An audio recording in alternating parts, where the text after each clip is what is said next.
Perfectly on schedule.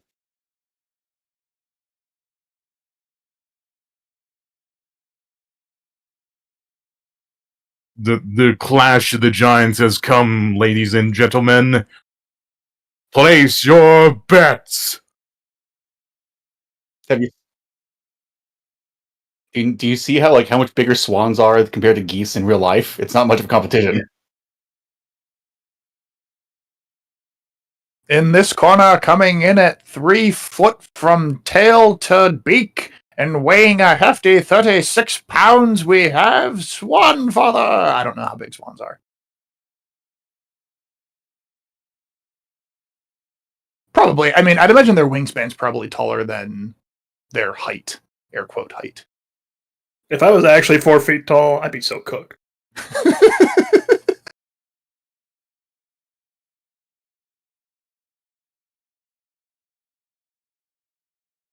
You guys arrived.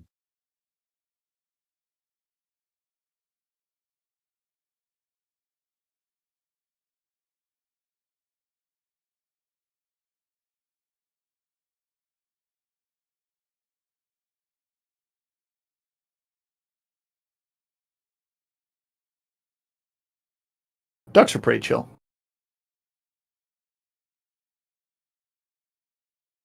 Yeah, that is true.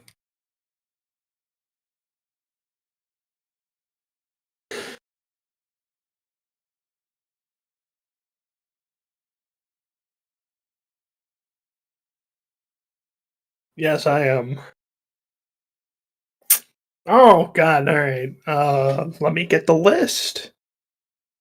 Yeah, gotta get the accolades out. All right, we've got a total of about 5 things currently that I am writing, including a one-shot that may or may not be coming soon.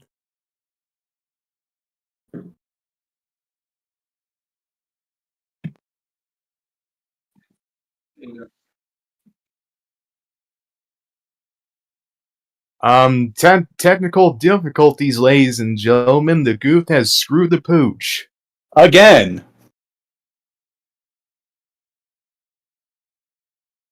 Yeah, I don't think any of the audio is coming through on. Oh, Why? Why does it do this? Alright, well there's me back in. No echoes? I trust. Not that I can tell. Well, I mean that's on stream side.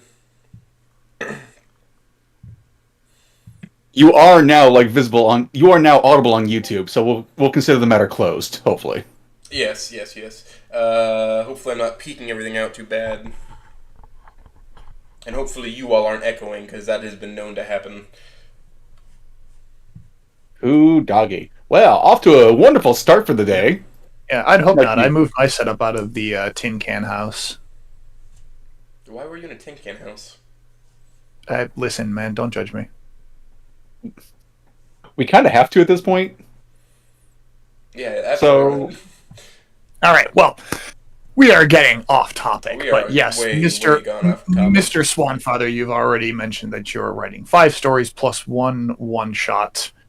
What are these 5 stories, and are you able to tell us what this one shot is? I can tell you what this one shot is. So I've had this idea for a while after reading Caveman Flow that, hey, why don't we have a version of Caveman Flow but Wani? And right now, I think Smooth, how many words are we at right now on this thing? 3,400. Yeah, 3,400. And we're not even done with it yet. Man, it's freaking hilarious. Wani Flow. Actually, it's going to be called Ink Flow. Yeah. So it'll come out eventually, but I'm hoping it'll be just as funny. I got approval from the original writer of Caveman Flow to do this, so Doesn't that guy have there a you go. separation from Caveman Flow? well, it's separate from Caveman Flow, but I kind of want it to be an unofficial sequel to Caveman Flow. So what I'm hearing is we're going to be expecting down the road more entries to the Flowverse. Oh God. Airflow. Well, it all depends on whoever wants to write that. I was gonna say we're somebody gonna have to can take find it some. over with We're gonna have to Log. find somebody to do like Mimi Flow or whatever. Oh man, Mimi Lager Flow would be Flow. fucking hilarious. Give the Diego fans something to really chew on. Yeah, there- Oh boy. Devlog Flow. There you go. Yeah, yeah. Lager Flow, yes. You know, I really enjoyed that demo. As we know. Arlock is pointing out all of our failings, and the the description of this stream is Roach is an artist and creator of the game Hold On to Me. Oops. I am not a creator. That is a lie. We'll fix it in post. We'll fix it later. So, Swanfather sitting across from us here will try to downplay his accomplishments, but he has written quite a lot of very popular and very well-loved stories in the Snoot community, so don't let him lie to you, ladies and gentlemen. He is... What kind of stories has he written, Meister? Well, maybe we can let him answer that himself if he wants A to. lot of very happy family stories, I assure you all. Okay. Yes, I have written quite a bit. Mostly positive stories, for the most part. As that is a part of what I do. Is I like to write more positive outcomes to stories, but also the message behind them. I was the first of many. And pretty much what put me on the board in the first place. Oh God, where did Aha even start? I think it was there was his name is Fate for Life, but he gave that idea on the in Snoot Club on the literature chat for like a prompt idea, like, oh, accidental pregnancy. I'm like, oh, well, I guess I'm gonna do this, and now we're here. Now we're here, and I've got a bunch of other stories under my belt. About 3 completed stories so far, and I'm looking to wrap up another story soon. So, you want me to explain other stories, or? If you'd be so kind. Yeah, yeah, sure. I guess if you wanna talk about what stories you're... Oh, okay. Well, we'll go with Pirate Princess being my most prized story. I'm actually really happy with how that one turned out. I guess that idea was mostly me coming up with that one. But there was kind of an idea going around in literature class on Snoot Club about that. But overall, just me thinking about, what if she never became Fang? What if what if Lucy was just Lucy, but, she stuck with the Pirate Princess the whole time, right into high school. And then you get Pirate Princess of Volcano High. And, yeah, I'm actually really proud with how that story turned out. It wouldn't be nearly as good, though, without the help of several other writers, and, of course, Meister for that prom chapter that we wrote for it. I mean, it was fantastic. And I guess for my other completed story, Promise of a Lifetime, that one was a prompt I came up with on my own because I'm like, I really like the idea of childhood friends from like animes and whatnot. And I figured I'd do something related to that for Snoot. And it turned out pretty good. Maybe not nearly as good as Pirate Princess, in my opinion, but it was definitely better than the first variation of A Happy Accident, in my opinion. I remember reading both of those and really enjoying the first run of A Happy Accident more, but that might just be my personality coming into it. Promise is definitely one that, give or take, some people like or don't like. I definitely think it's a lot better than how A Happy Accident turned out in my eyes. Maybe because of how the writing is and the way the story is a little bit.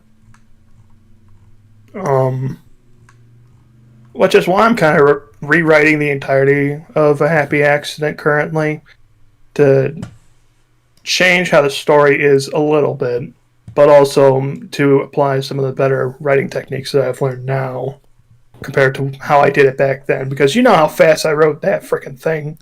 Maybe not Arlock speeds of Inko Noted, but I wrote A Happy Accident really, really fast. And it kind of shows. I remember the whiplash from watching it come out. It's like, what, every other day a new chapter was out? Yeah, I remember back then it was at least every day or every other day there was a new Swanfather chapter of something coming out. It was a unsustainable level of production, and I'm happy for you personally that you're not writing that fast anymore. No, I have to write. I have to write slower because I have to take my time with these kinds of things. Yeah. Because a rushed product, in my opinion, is something that is not going to look great. I mean, sure, it's out there, but is it going to look fantastic for the audience? There's going to be a lot more errors. It hasn't been proofed or anything. You know, none of Aha was proofed at all. I just bawled and threw it out there. Well, so to the credit of it, now there was Inko Noted. That is Arlock's genius and craziness at show. I mean, he didn't hardly have any errors throughout it, but it was there. You know, it just came out. But when I am lucky enough to have somebody send me like an early draft of something, I always like finding their Skinwalker sentences because that really shows their thought process. Do you have any good examples of a Skinwalker sentence you've written down? Oh fuck. I'm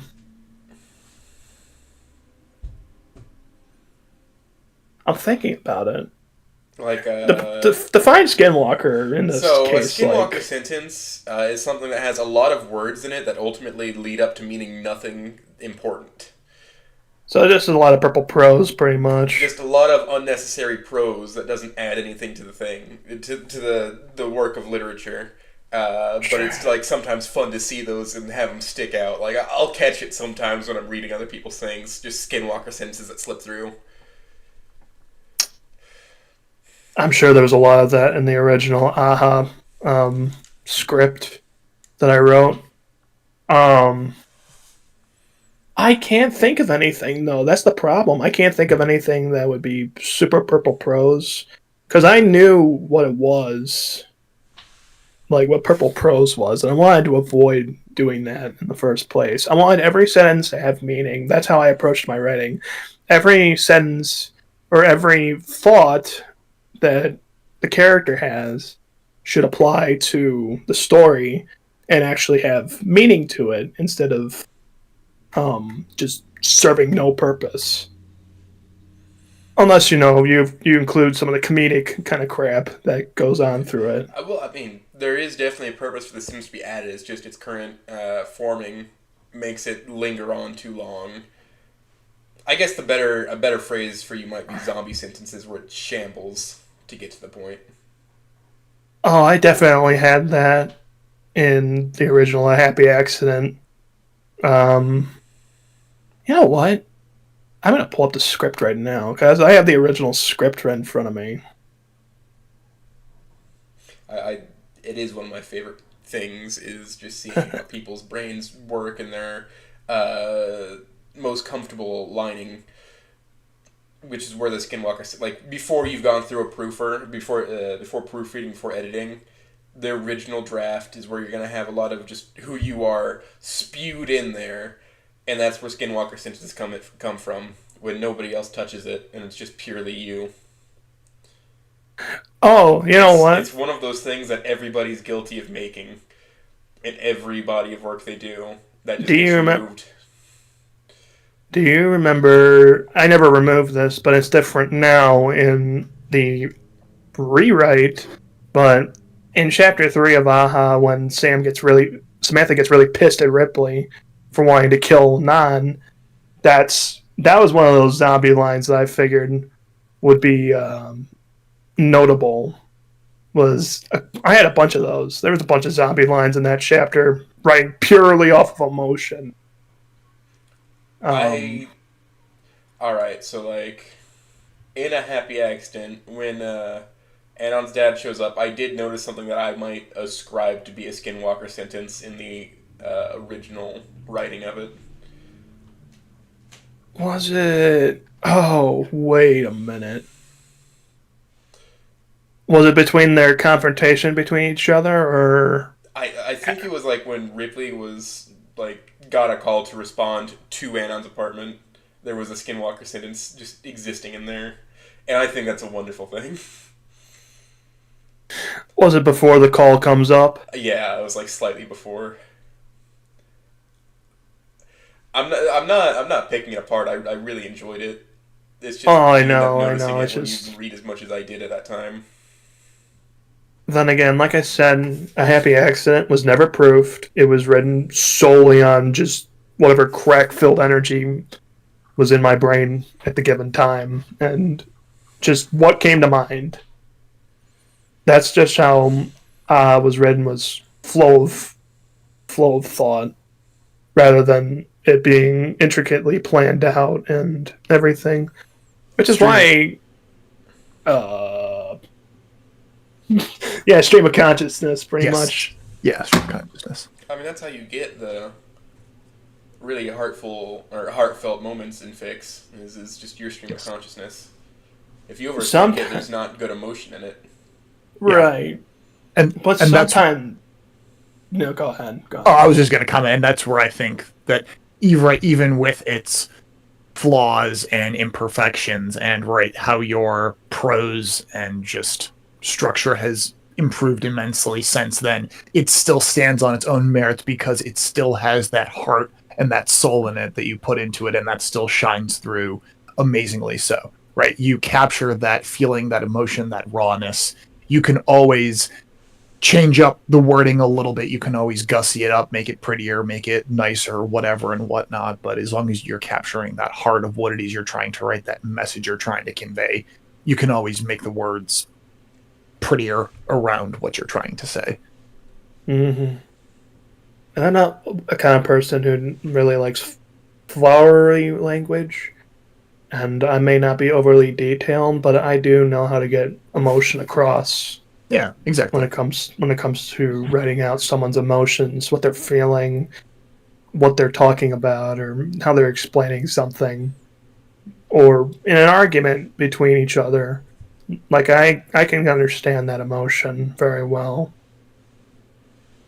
I'm not perfect in every means when it comes to it. I mean, I've had my fuck ups when it comes to writing certain things, but I do get my point across.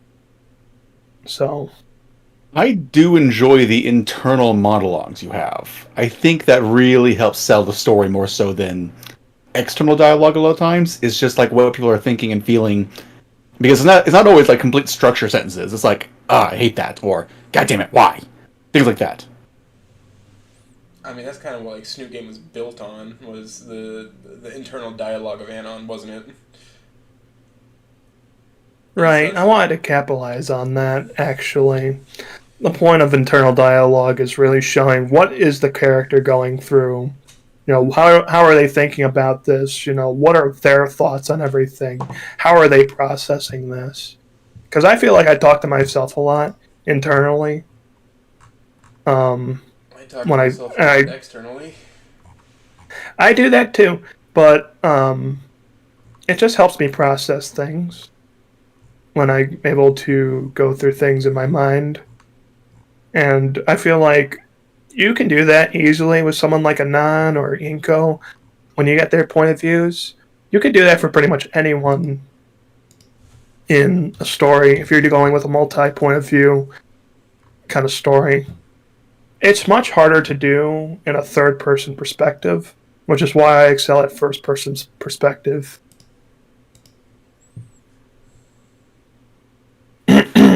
So...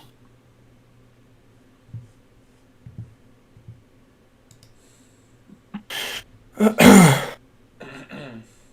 yes, the early portion before everything becomes really loose and comfortable.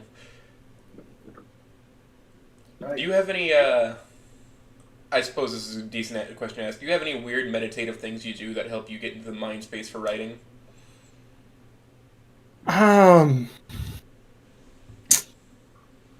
Oh, I do a lot of just clearing my mind of whatever happened during the day.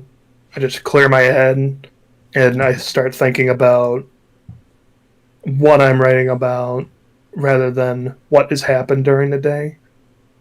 So sometimes coming into it with a clearer mind helps. Maybe even listening to music. I know some people don't do this, but sometimes you just listen to a song that gets your brain flowing into the mind of writing, especially the emotion that you want to write about. But I guess when it comes to it, it's mostly just taking that moment to just clear your mind and think about the story rather than your day. So, Yeah. follow-up question to that would be, what kind of music? It depends on the situation, but sometimes I'll listen to like maybe if I'm writing Wani, I'll listen to some of the Wani soundtrack, or if I'm writing for Snoot Game, I'll listen to maybe some Snoot Game music, depending on what it is. Mostly Good Faith. And for other music, lightly, if it's a really, really sad scene or something like that, or really emotional, I've been listening to a lot of Sleep Token lately. They got really good melodic music and just different. It's just different, but it makes me just relax and think, depending on what I'm doing. Of course, it varies by song. Not every song is melodic that they do. Yeah.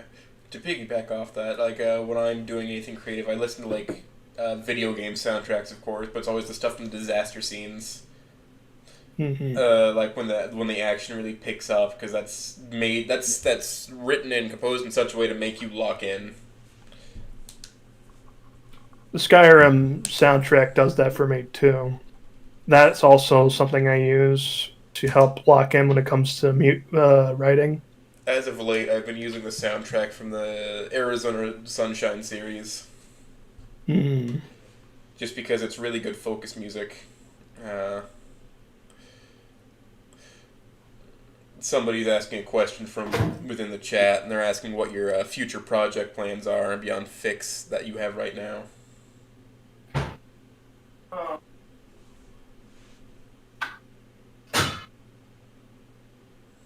Got a water bottle. But yeah, I've got a couple of fics planned, honestly. Some of you may already know about them, but currently a prompt that I have taken up that will come out sometime eventually is Jian, which is that one with the really sheltered Anon and whatnot. How do I explain this damn prompt? Because it's definitely going to be one of the more sadder premises for a story. I can. Anana is a sheltered, smothered child thrown out in the world after his parents get into hot water.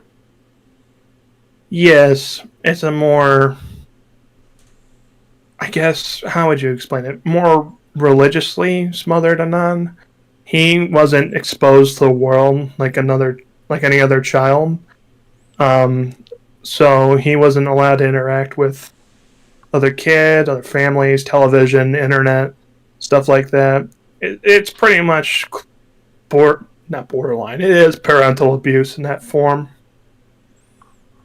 And then Something that can potentially hit very close to home for many members of the community. yes, and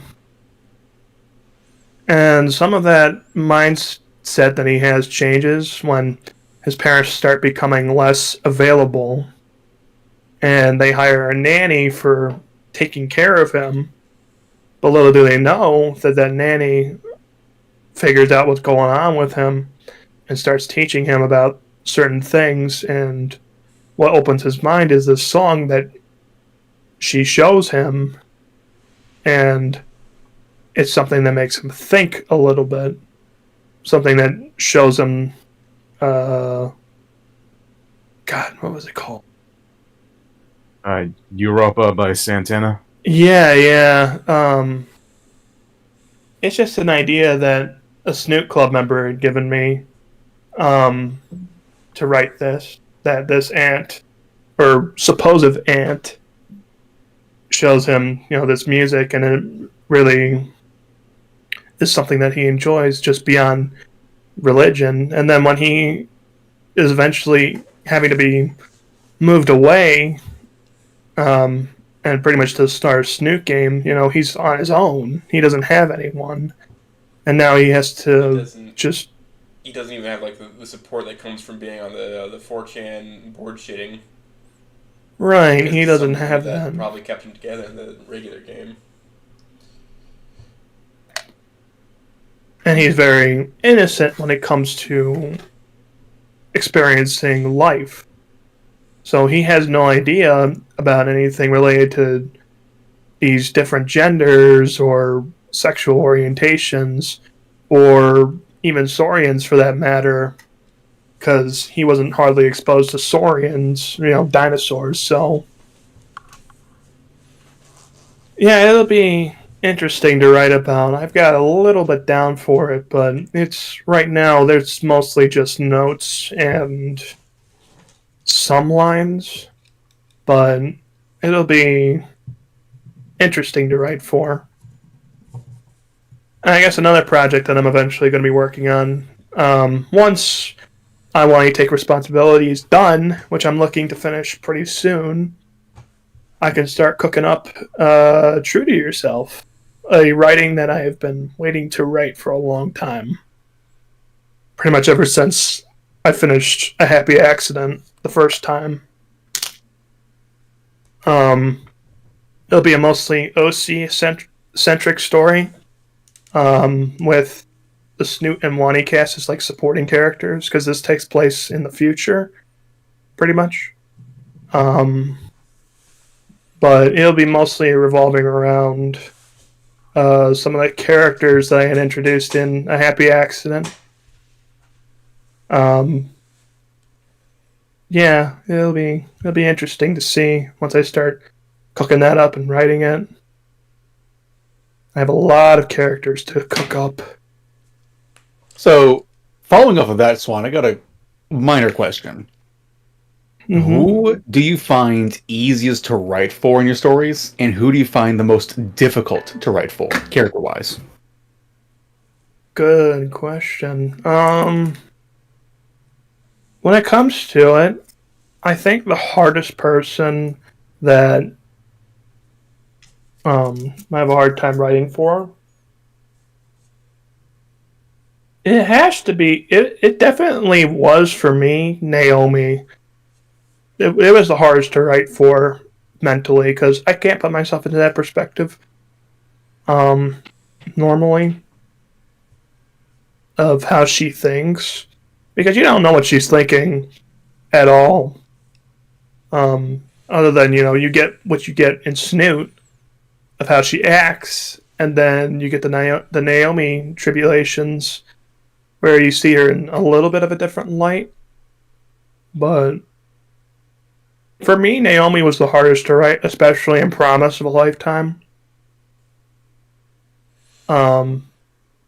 Based on how she's interacting with this version of Fang and Anan.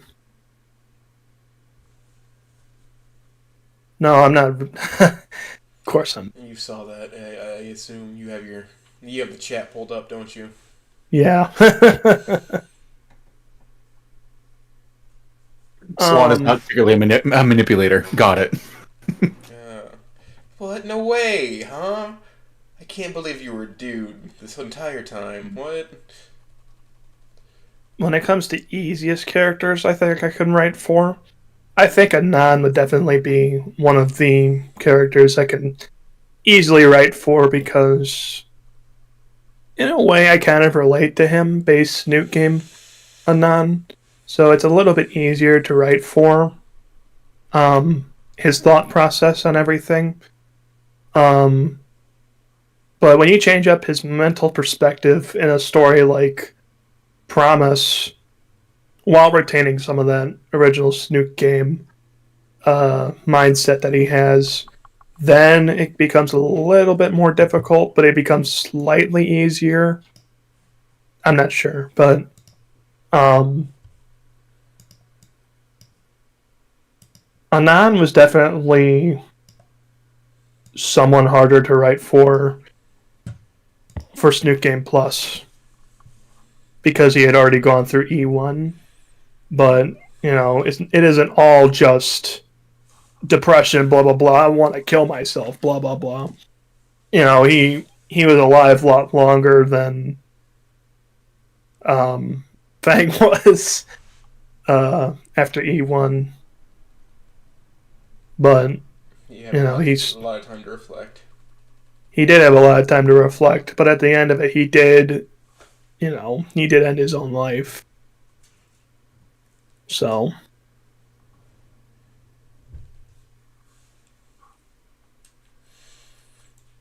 Now I'm guilty of the fact that I haven't read all of them, but I did read a lot of your earlier stuff.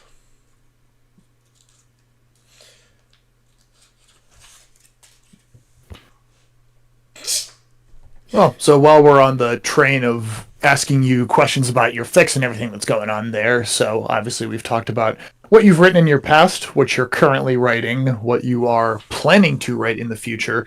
Is there anything that you're not actively planning on writing or, have a concrete idea for that you would really like to be able to write? So something that's, whether it's a style of story, a topic, an emotion, a character that you don't really have an idea for, but is always kind of like naggled in the back of your head, like, oh, I've always wanted to write a story about Damien, but I've never had a good idea. Something like that. Oh, yeah. I know I've talked about this before, but I do have some idea for like a Ripley and Samantha story. Mm-hmm. I wanted to write about, how they met and maybe their relationship before everything, before they had children and whatnot. And just how their interactions shaped them for Snoot Game and whatnot. It's something that I've thought about. I know some people have already written something similar to that, but everyone's perspective is different. Maybe what I would like is maybe just have it as close to possible to the Snoot Game personalities. So, but it's still something I'm thinking about. It's not a concrete idea, but it's something I would like to write in the future. Just an explanation of how they got here from when they were young. Yeah, and like what happened to them. I know bears and other people have like their own perspectives on how they met or their personalities, but maybe what I would like to do is potentially have it be more closer to the Snoot Game personalities itself.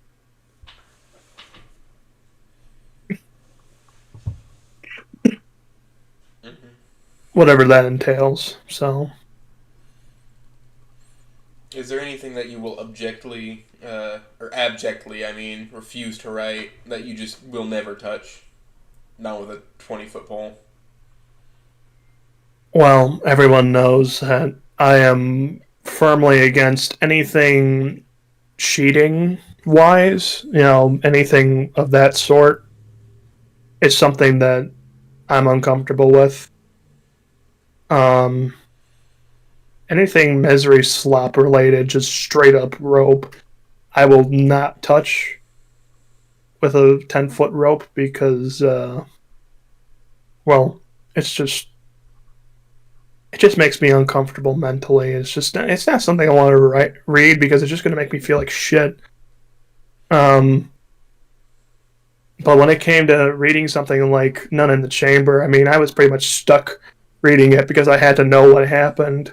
Do I regret it? That's not slop. No, of course not. No, it's not slop. Completely not. That's not rope slop. Oh, of course not. Rope slop, where everything I has have to stay too. miserable the entire time. As someone who is at chapter 35 right now, I get what you mean, Swan. I get what you mean.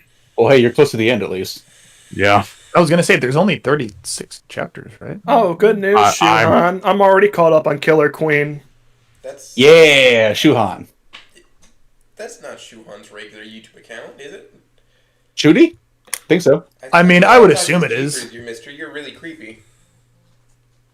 I feel kind of. I have to say, I did like make Swan read Lean on Me before I released it, and I remember your response was, "I'm gonna go lay down now." And I felt kind of bad for that.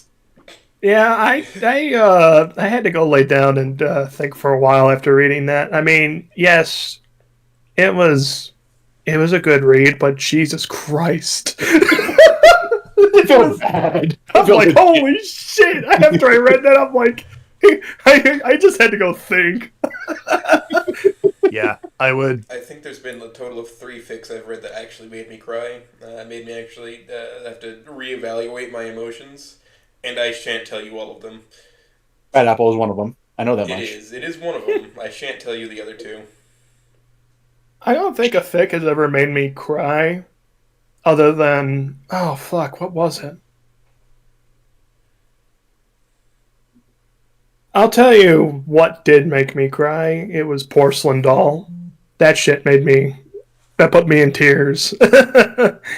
After reading that. I mean, shit, that was...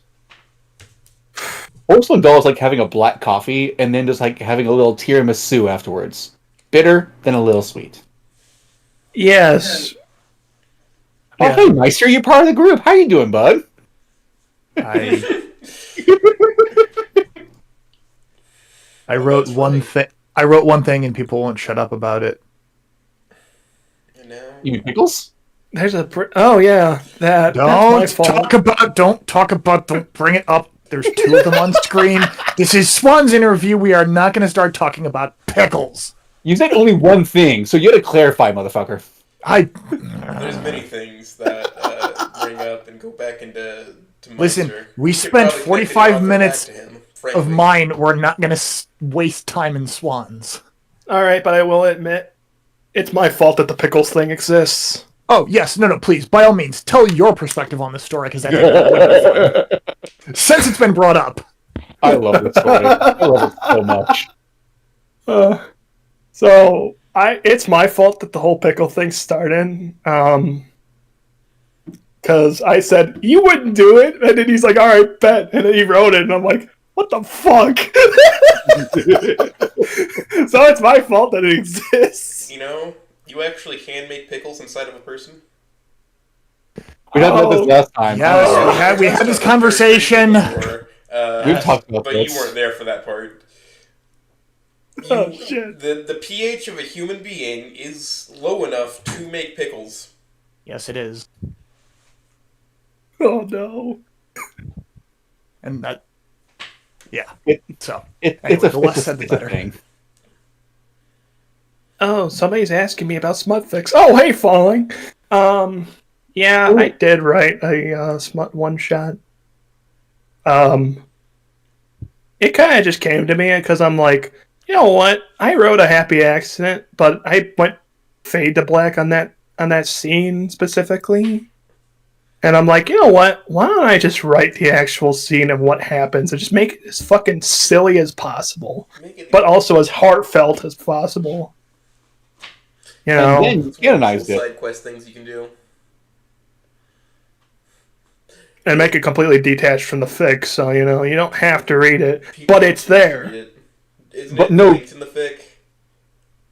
No, it's like the beginning of the fic. Essentially, it's like the proto chapter of the entire fucking Aha verse at this point. it's pretty much what sets the pace for the story. Is why this story is happening. This is why. In the rewrite, I love to death how you made it like a fucking smut element of an on stamina, a fucking plot element for when he goes to the gym. That was so stupid. I loved it. I love the stupid details to death. So good job. It's always useful to be able to explain new behaviors in people. So now we're just waiting for the Pirate Princess smut, which will be, I don't know, someone will do it. It will be 12,000 words long. Yarr! It's going to have a full pirate accent the entire time. Yarr, Queen Yarr, you're driving me nuts! Yeah, but I'm not writing that one. Someone can write that. Hoist the mainsail, first maiden on. Yarr. Listen, Walk me through that. If What the fuck does that even mean? The way that pirates talk, I will be very disappointed to whoever does that. Okay, I'm gonna have to will pull be up like really peeved. I'm gonna have to pull up like a full like pirate diction thing so that I can make sure that I get it right. Okay, let's be completely honest. Skinamax has plenty of fucking pirate fics to draw. All right. I know what I'm gonna do on the side now. I'm gonna go ahead and mute. And, I'll be back in 15 minutes. Oh, please. Oh, Jesus. we've neuron activated the smut Jack part. says, "Arg, plunder me booty." Arr, them clamshells be pretty. Okay, this is the What kind of set dressing do you think there is for that? Do you think she's wearing like a shell bikini at the start of it? Like under the pirate clothes, like a shell bikini? Help me prevent scurvy. I kind of have an idea of when that happens, but anyway. It's later. Speaking about things that I've written, I wrote a Tory game bonus chapter lately. Yeah? Yeah, I did. I don't know if I can really talk about it in detail without it being much spoilers. But shit, can I even talk about it? I mean, Arlock's in the chat. Does anyone care that I talk about it? I don't know if... You can give like a general synopsis without going into details. If you Yeah. want. Well, and I will speak slightly on behalf of Arlock. My apologies, sir, but I think people know with his style of writing where things end up. So if you speak high level about it, I think that'd be fine. All right. To give very vague. Everyone knows that Tory game is basically Inko goes to Volcano High instead of Anan, so you know how that ends up. So anyway, Inko and Fang go on vacation together because Inko is lacking work, but then he gets an email that he can do a photo shoot for the Yosemite Conservatory magazine by going to the Yosemite National Park. So they go on vacation together, and he basically works and is able to enjoy his time, but, you know, it isn't that simple for him with how he's struggling mentally with everything, but... Swan, hold on. Do you mean Yosemite? Yosemite, yeah, I don't know how to speak. No, you haven't ever talked to Yosemite Sam?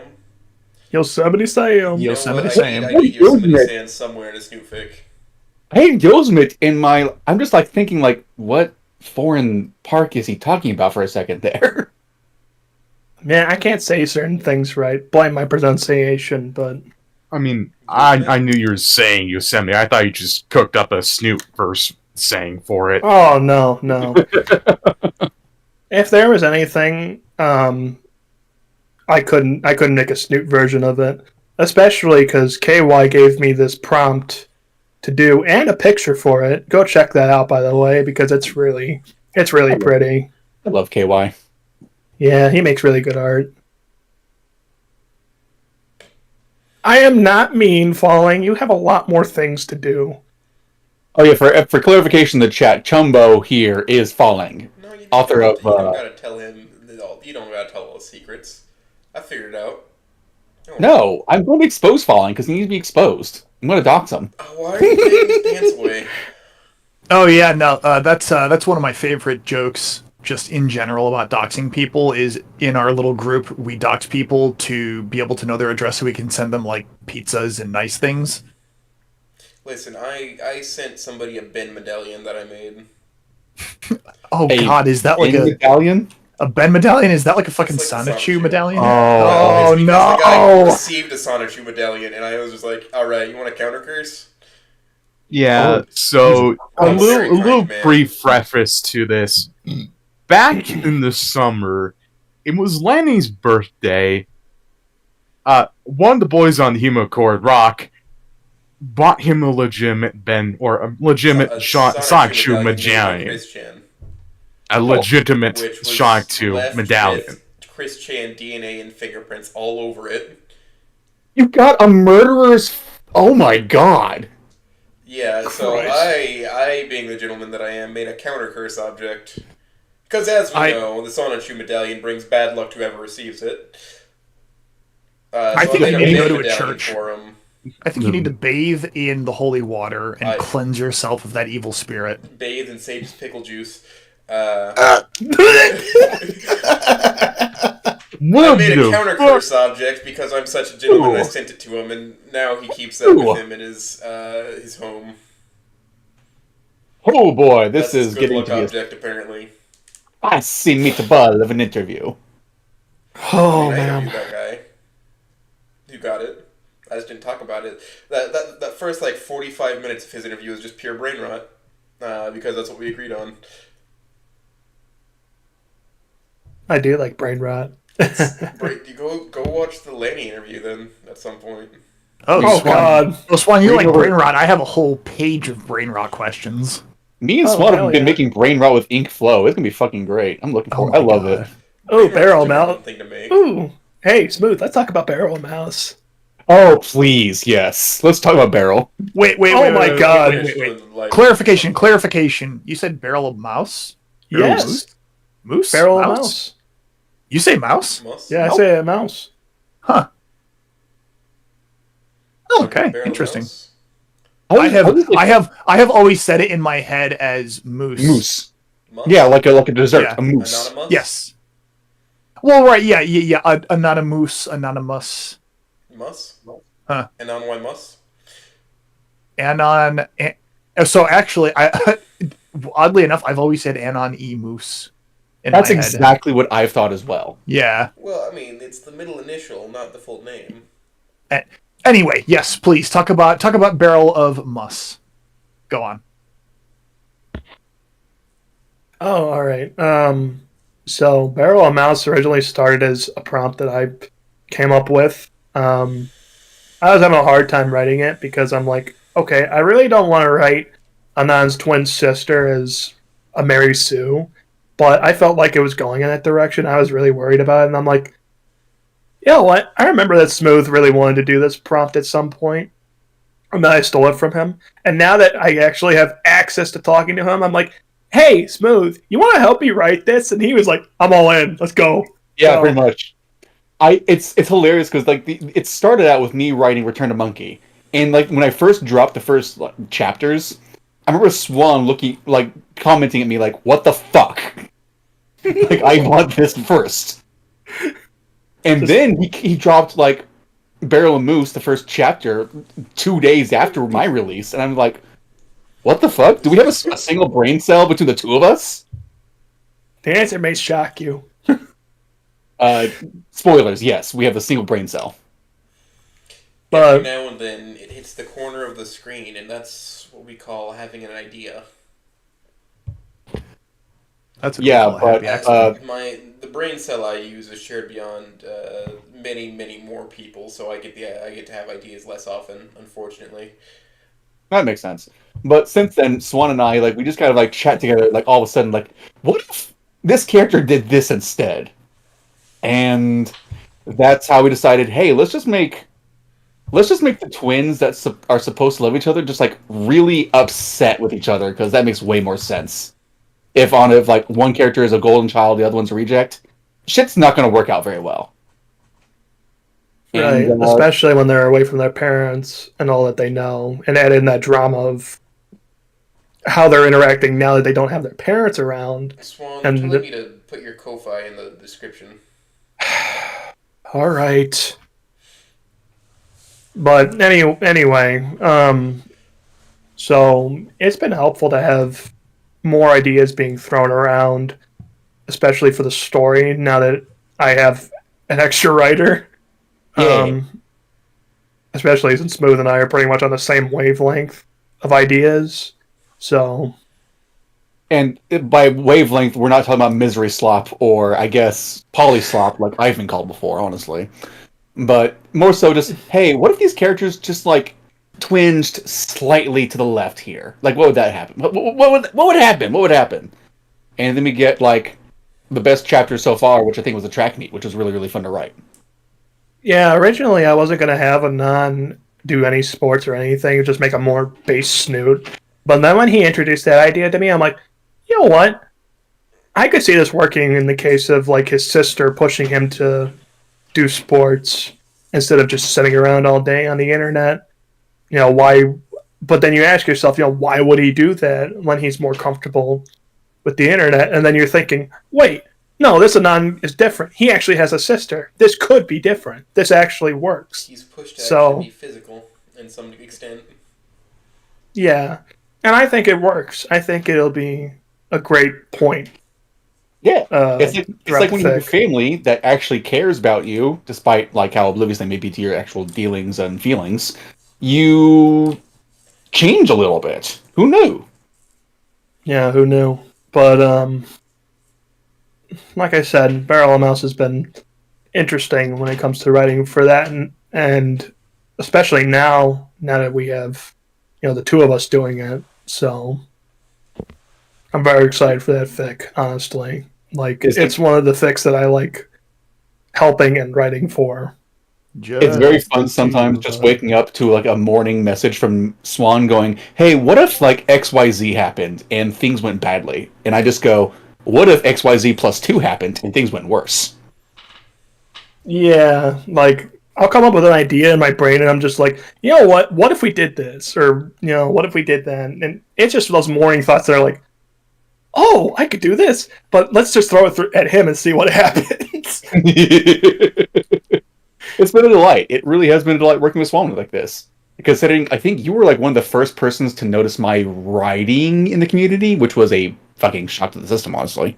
So, yeah, here we are. Hey, I mean, you did drop like 3 or 4 chapters of Walt on like the first 8. time, and I'm like, first 8 chapters, and I'm like, who the fuck put out 8 chapters of this new fic all at once? There's like 67,000 words, and I'm like, what the fuck happened? I just had to know. I'm like, and then I started reading it, I'm like, oh my god, this is great. Yeah. You know, it's always great to see how interconnected the community is here. And just how much chemistry happens naturally from people being in the same space for long enough. I've noticed. Yeah. We're the first people who ever interacted with my writings were Bears and Schmoopy from Humo's Discord. They were some of the first people who supported me Yes. from the very beginning. Good old Schmoopy. And then it started branching off from there. More people started coming. Falling joined the server about 8 days after I did. And then he started coming along, and then Meister, and then Arlock, and whatnot. And then all of a sudden I'm popular. And I'm like, oh shit! Now everyone wants to know me. That's a weird feeling, isn't Now all it? of a sudden you're a hot commodity. Absolute Yeah. crazy thing to feel about anything. You could call, because Swan Father is hot, you could call him Hot Daddy. Please No. don't. Please don't. All right, I'm changing his name in the server. No.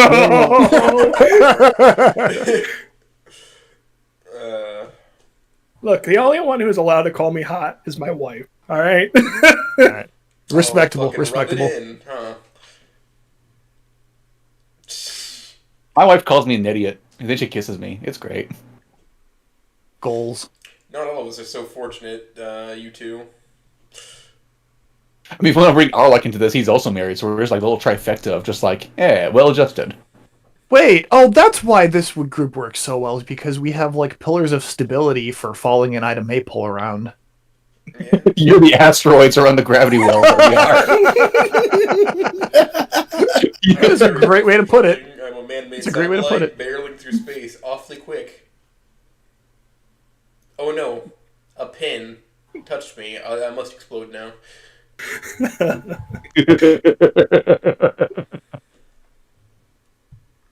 All right. What other questions you guys got about my fics, if there are any? I mean, I have one. Since you're already going through the process of rewriting Aha, is there any other fics from your catalog that you would consider rewriting? All right. Well, I did talk about this in Snoot Court and whatnot. I did talk about wanting to go back through. I want to take responsibility and rewriting certain sections to reflect on my better writing methods that I have now. Because I want to take responsibility started back in early July, literally right after AHA finished. And that first chapter of IWTR was fixed. About a month ago, actually. And I've been going through, looking at everything. And I'm like, okay, where can I improve this and fix this so that it's much better to read? Honestly, IWTR feels like the black sheep of my writing because it's like, originally the idea was I wanted to make a sequel of Inko and Olivia going through the same thing, but the way that it happens is a little bit different in how they approach it and where they are in life. So, Falling just gave me a good question. Yeah. Have you ever considered writing non-Snootverse stuff? I have, actually. With this amount of Skyrim that I've been playing lately, I picked up Skyrim lately. I'm like, man, I wouldn't mind writing like a Skyrim-based story. But most of the time, when I think of Skyrim-based stories, I'm like, it'd be a lot of OC, wouldn't it? Because the Dragonborn is such a. It's such a character made by you. It is literally a character made by you. It's literally supposed to be you. All right, let's see. So that Swan's gonna be writing Dragonborn accidents. Okay, good. I will throw you under a bus. Yeah. Yeah. Serious follow-up question. Swan. Are you going to make a Serena romance route? I have to know this. God damn it. No, Serena romance when? Serana is definitely best waifu. Can recommend the Serana dialogue add-on for a mod. Please play through that. It is fantastic. Wait, okay, did you say Anon? Like Serena and Anon in Skyrim? No, don't put... Oh god, that would be a great idea, wouldn't it? You just put Snoot Game in Skyrim. I got it. Alright, Snoot game, but it's actually Skyrim. Oh fuck! There we go. I got him. We got him, people. That sounds very sexual. Yeah. Okay, so that's my smut parody for whatever Swan writes. Snoot Rim. Oh no. Oh no! The lusty snoot maid or whatever. The lusty Baryonx maid. Gator. Lusty raptor maid. Ooh. Oh god, actually Raptor makes complete sense considering the fucking racial. You do kind of look like the Raptors. Okay, alright, so I didn't get to... Hold on, I have a question. Swan, do you get to the Cloud District often? Of course not. Okay. Also, the temptation to kill Nazim every time in my playthrough is so high. It is literally so high. Wait, hold on. Top tier question, Swan. Have you installed Frostfall yet as a mod for Skyrim? I have not. Have you installed the Cyrodiil expansion mod that lets you go through the... Oh no, am I going to have to pull up Vortex and we're going to start talking about Skyrim mods? Yeah. Yes. Well, alright, so there's mods that are like Tamriel expanded, where you can just have the entire other games run in Skyrim's engine. That's really fucking interesting. The creation engine is a very fascinating thing. God, what was it? Somebody put that on one of my storyboards recently about Bloodborne and Elden Ring. It's like Blood Grace or Grace Ring. And I'm just like, that sounds wonderful. That actually Well- sounds pretty cool, honestly. A mix of Bloodborne and Elden Ring. Yes. Bears has offered to help you with this quest for I- Skyrim fic. I have like 150 mods on Skyrim currently, and they Who keep doesn't? growing. Who doesn't? Fucking mod collection of just hatred that doesn't run very well in my game ever. Most of the mods, though, is probably just texture mods and Pretty mods. making everything look really nice, but not yeah. taking away from the experience. People For sure, right, install Frostfall. Install Frostfall. God Call damn it. It's a good move. It's a good mod. I'll try it. I'll try it. Oh, Call them what said they are. that They are lore paralyze friendly Museum mods. forever with a super paralysis potion. All right, but speaking of other fic ideas for different universes, I still may or may not do that Slay the Princess crossover fic. Ooh.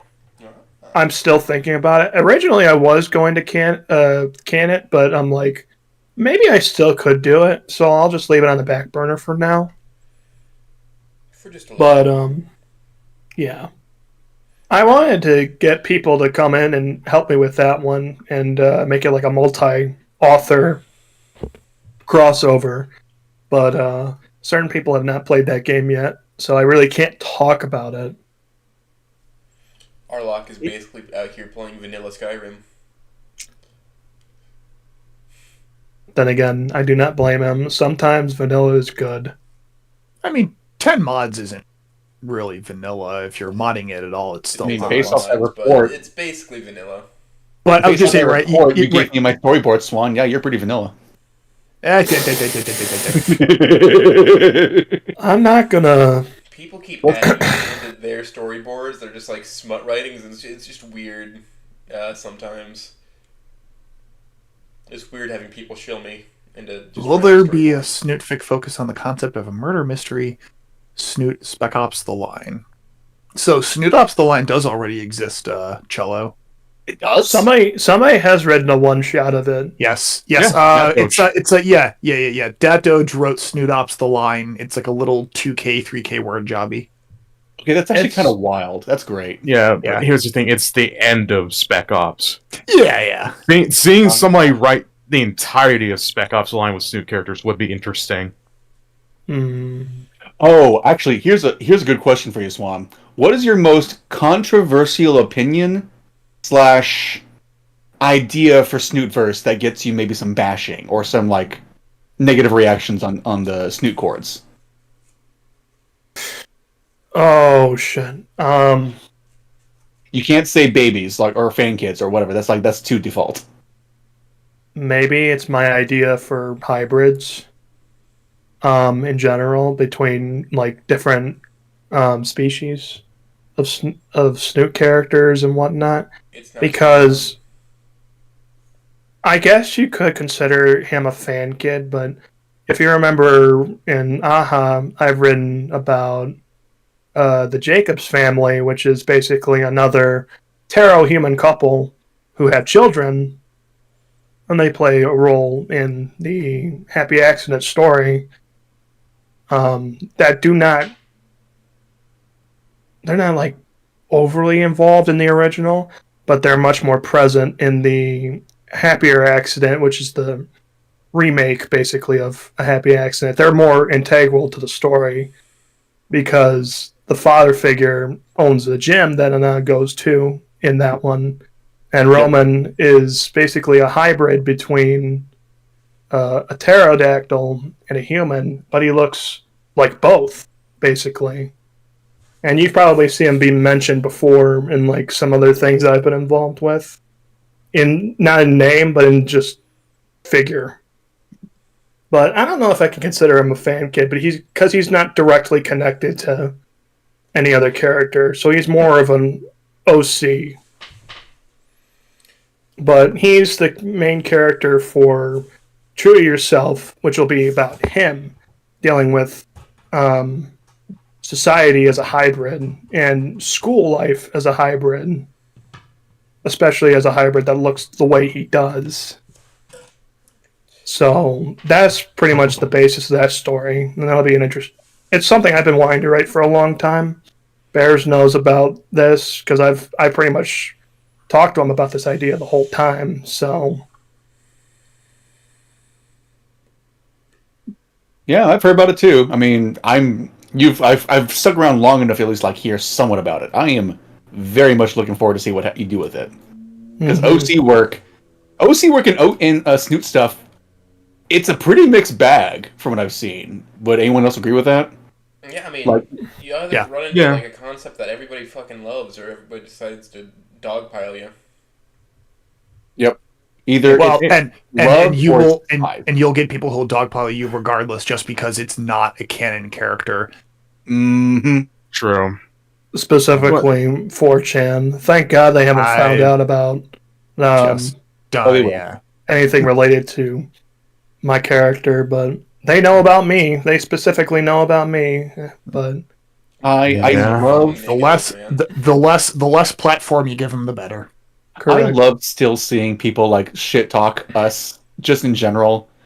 Like, God, I just love whenever I see like those green text people spoot in there, talking about like Falling and Meister and Smooth. I'm just like, oh, my friends actually like get noticed by people who don't know how to read. Senpai, notice me.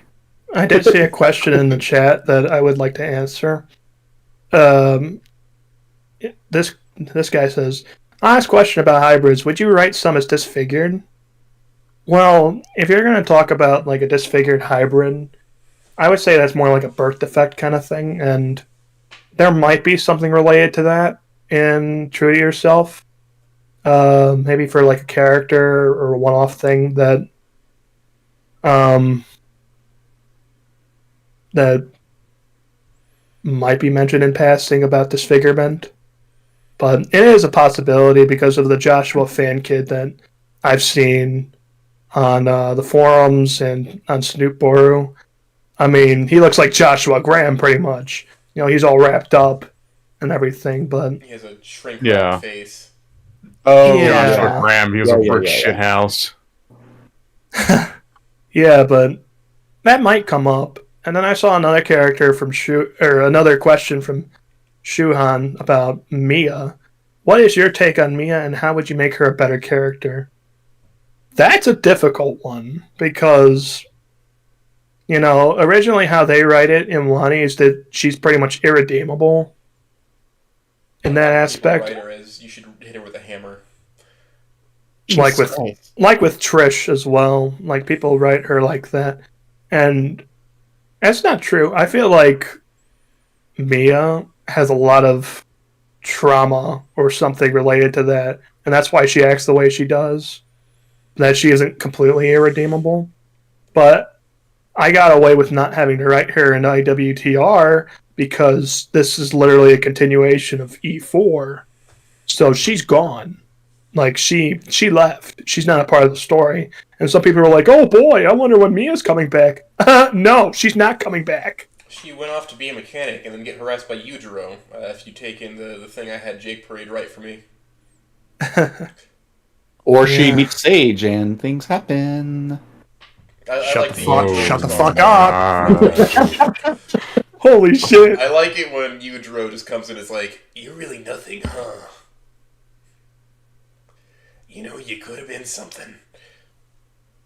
But you chose to be a disappointment." You know, Yujiro things. Have you all seen Clearly. Baki? Yes, we have. Yes, we have all seen Baki here, probably. False. I don't got called for watch being a anime. Baki fanboy in one of my Walt chapters. I really, really enjoy Baki.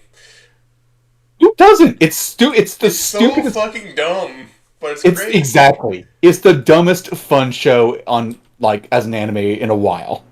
Okay. Yeah. All right. Where would one go to watch such a thing, and where should I start with it if I were to Netflix. do something? Netflix. Okay. There is... Alright, so if you want the earliest thing of Baki the Grappler, then you're going to have to go to one of the piracy sites. But if you just want one Okay, easily okay. available, go to Netflix. Yeah. Yeah, you don't- As Uh, long you as can there get is Baki, not, and then Baki Hanma's Son of the Ogre. as long as there is not like important lore that I need to understand to be able to enjoy the dumb show, then I will start wherever. It's just like I I don't know anything about anime, but I know enough to know that plot lines can get so there's 3 long and series of contrived Baki. that it just becomes like impenetrable. There Hey, are 3 Meister? series of Baki, and all of them can stand on their own Okay, as fair like enough. an Meister, individual piece. But there is if a- you there is- want, it'll give you more understanding, but you won't be lost.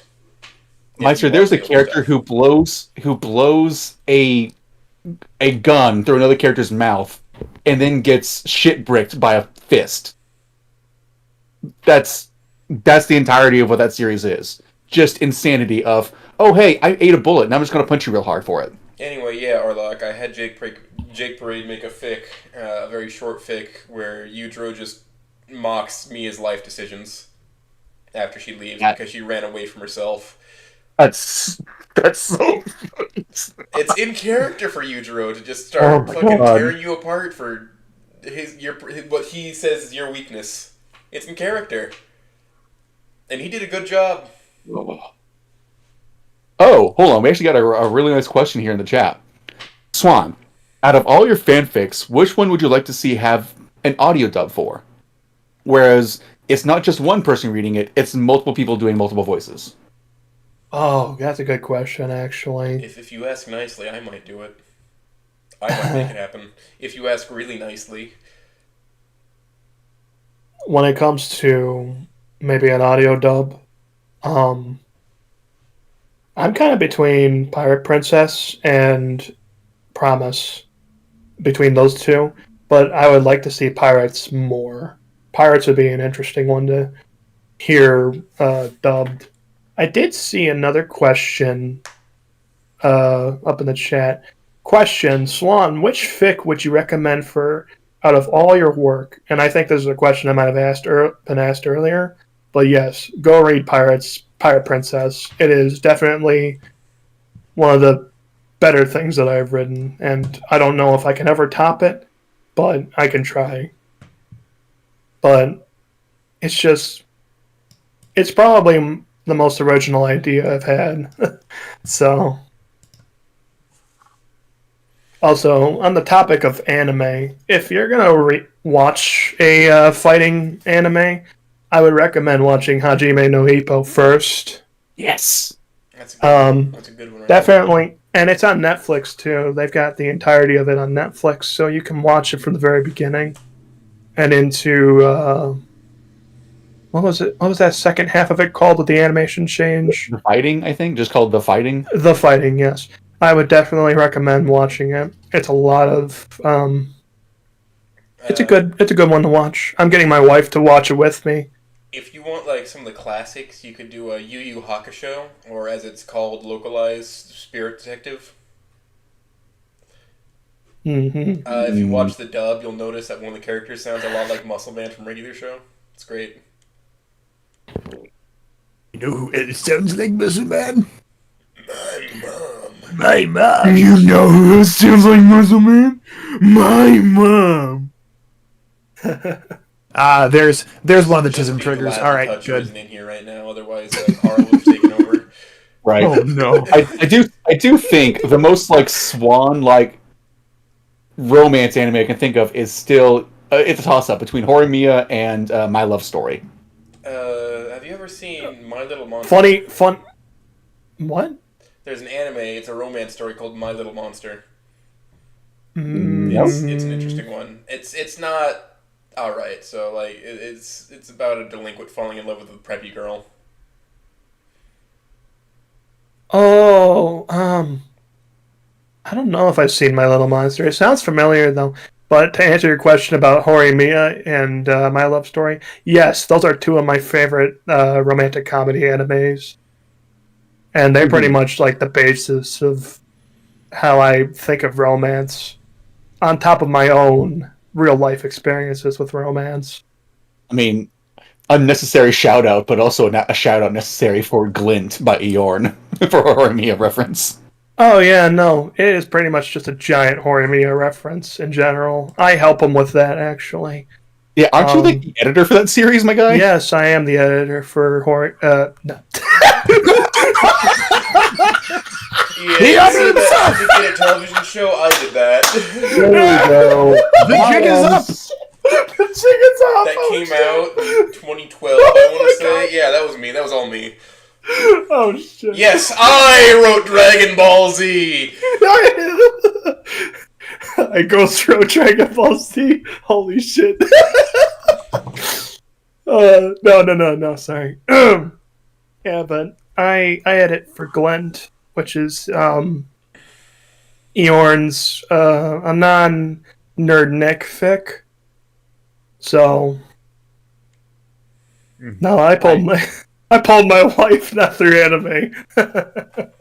You pulled your wife through being an anime geek. That's a power play. That's There you go. ungodly. That's such a high aura move. I gotta Alright, say. fun fact, she didn't even know I watched anime until we talked about it like a week into our relationship, and she's not very Not a weeb. crazy about anime, but she knows some, so but she's definitely watched more ever since we've dated, so When I was first dating my wife, I got her to watch the Evangelion rebuild movies when we first started dating. That's Jesus something. Christ. That was probably a poor decision, but I guess it worked. Well, she out. loves them. She loves them to death, and then we watched the entirety of the old series on Netflix afterwards. You know what? If it worked out, it worked out. But as soon as they say like the rebuild series, Falling's gonna have a fucking stroke because he hates it so much. So, oh yeah, I'm I do have I didn't enjoy Evangelion. well, Oates, I'm sorry that you suck. I don't suck. I blow. oh, I Oh, God, can't. there's Falling. He's just yelling at us in the chat. There we Hello, go. Tony. Someone's got a question for me in the chat. Asking about if you have any Wani fics in mind. Yeah, it's called I Want to Take Responsibility. Yeah. Yes, but more than that, there's possible that I might be able to go into more Wani fics in the future once I get through IWTR. Once you have. There is a possibility. I just keep adding more, dude. I don't know when it's ever going to be empty. Never. Never. In your Never. life. Never. Never ever. The plate just gets more full. Your grandma comes over, says you look thin, and it doesn't matter how many thousands and thousands of calories you've eaten in this meal. She just keeps saying you look thin, and she keeps giving you more plates of pie. You'll never be What? finished. You'll never be done with Thanksgiving. Grandma says that you're too skinny. So, speaking of pie, Swan, what's your favorite flavor of fruit pie? Apple. Oh, okay. A true American. Classic. I'm do you not like a that? fan of blueberry Do, pie. do you have to have that with ice cream on the side, or are you okay to have it without ice cream? I'm good with either, honestly. I'm either way. Mm-hmm. Honestly, I never used to like apple pie until my late grandmother made the apple cobbler for me. Yeah. So, and then I really liked it when she made it. So it's always point been. of order. Cobbler is different than pie. So I had to ask you: are you impersonating this and saying you like pie, or do you actually like cobbler instead? I like both. Okay. Yeah. That is I think that's the objectively correct answer, but I won't derail the conversation. Yeah, my favorite variety of pie for myself is blueberry. But I hate blueberries on their own. I am actually baking a blueberry pie this weekend for a coworker who's retiring. Oh, very nice, Ooh. very nice. Lovely. Complete side tangent, but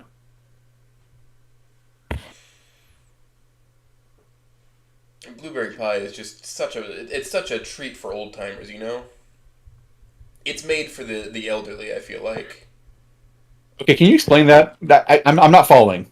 yeah, no, I kind of want to It's punch a you for very saying boomer that. dish. Please explain.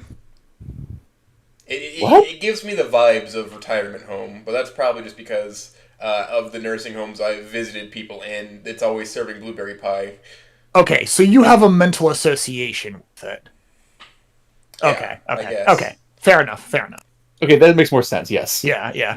We got another question. Are you planning on writing any fics for the fan games coming out, like Hold On To Me or Devlog, as continuations or new creative takes? Oh hell yes. Well, we'll see. One I'm most excited about is definitely Devlog compared to every other fan game that's coming out. I think it's So that's something So that's something that I would see maybe making a fanfic for is devlog. Especially since in this one, there's multiple romance options. There isn't just one main girl. You could add There's the multiple. counselor route and make her talk like a Metal Gear character. Yeah, but devlog would be something I would potentially write about. That Skyrim fic idea is still rolling in my brain though. You're welcome. It's like a wave. Surf that wave. It's been like that actually because I've been reading a couple Skyrim fanfics, or at least trying to, that are good ones. Oh, actually, here's a relevant question to piggyback off of that. Then, what is a fanfic that you're reading right now, be it snoot or otherwise, but more likely snoot or adjacent, that you recommend to read to people right now? Oh, let me pull it up. Actually, people might not like it for the way it's written, but I'll throw it in a little community thing on one of the little community posts afterwards if you'd send it into the chat here. let me see. It's an Elder Scrolls fic between a male Dragonborn and Serana. It's like a multi-series one. It's like a continuation between each DLC, with Dawnguard being like the first before even the original Skyrim story happening. Hold on, what's the name of it? Here we go. I'm going to post it in chat. It's called Darkness Within Light by Sulpicius. I read that and I'm like, oh, this is actually pretty cool. So it's kind of one I would recommend reading, but it may not be to everyone's forte. There's another one that I would like to apologize to the audience for the fire engine in the background. Wee woo, wee woo. I don't know if I can recommend this one because there's a lot of smut in this one. Ooh. It happens. I live next to I mean, there's a lot of, a lot of smut in this one. To a point where you're like, yeah, it's like that was something for me and Meister to research. But it's a decent story, in my opinion. Have you ever heard of the escapades of Ragnar Blackclaw? I don't believe I have. Yeah, I would recommend reading it for the sake of the story. But, yeah, there's a lot of smut in that one. So whenever you say smut, like what level are we talking? Are we talking like just suggestive, or is it pure pornography? It might as well be pure pornography at that point, but it's not like there's like sex regardless of what you read. I mean, there's actual story to it, but sex is a part of the story. So it's contextually applicable and relevant sex, not like two characters walk into a bar and then they bang a third person, and then they walk outside, they walk into the market, and then they bang another person. It's like it makes sense in the pace of the story. It makes sense. Somewhat for most of it, and then other times it's just like, oh yeah, this actually is just, yeah, they're just gonna fuck. All right. Yeah, quick and dirty. But the story itself, fantastic. I would recommend reading it for the story. But there are a couple of gender bends in this one, so be careful. So what's the story setting? Is it still Skyrim?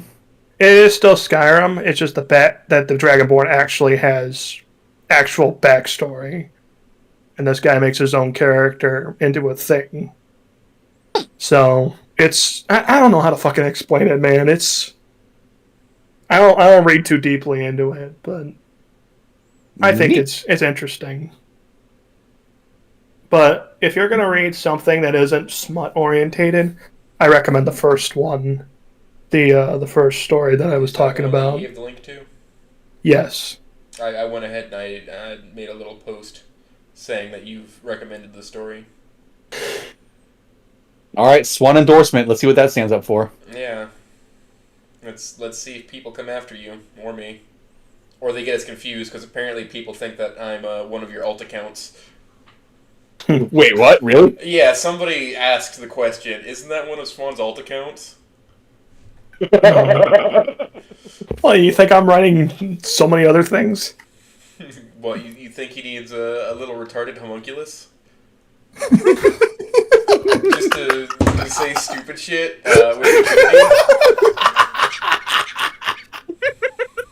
The idea that Oates is Swan's little homunculus. It works so fucking well. Yeah, he just wanted to say some stupid shit with impunity, so he created me in his lab, his little evil lab, and there was lightning and storming all around. So what I'm hearing is Oates is like Swan after dark, but it's not just dark, it's just stupid. Is that a fucking reference to DM? It might as well be. Like Swan after dark, like it's your secondary account where you post all the shit that you wouldn't say on main. It's all this shit that It's people don't want to anonymous account. Yeah. Oh god. Exactly right. It's your wow, that's really stupid. I don't want people to think that of me, but if I post it on my secondary. If I make the flesh homunculus do this. No, I don't do that at all. Wait, I only no, have one account. It's What's not a gonna happen homunculus, eventually it's a is that Oates is gonna say something- homunculus. Homunculus. What's going to happen is that Oates is going to say something completely just derogatory and just evil, and Swan's going to swoop in and save us all from it. That's what's going to happen. Oh, he's right now. Oh, I love it. Yes. He's writing Yes. he's writing both sides. He is I resent that you is calling me an Ike that or is some Arbok. controlled opposition shit. I love it. Yeah, he's playing both sides, so he can never be wrong. Well, he's not even playing both sides. He is both sides. Yeah, but he can never come up short at that point. Well, correct. Yeah. As a continuation, Oh, these are allegations, allegedly. I will not deny the allegations. It's been two people. Two people have thought that. Stella would be a character I'd love to write about. She seems Great. so. Stella's really the greatest, isn't she? Oh, no. If you were to right before he derails and starts gushing over the Stego girl, if you were to write about Stella, what kind of story would you write about Stella? She stops being so cringe. Maybe how she met Rosa. The cringe is cute. But yeah, that'd be a good story. Having that friendship's origin, that'd be a fun thing to read, I think. Yeah, Maybe her like freshman year or something.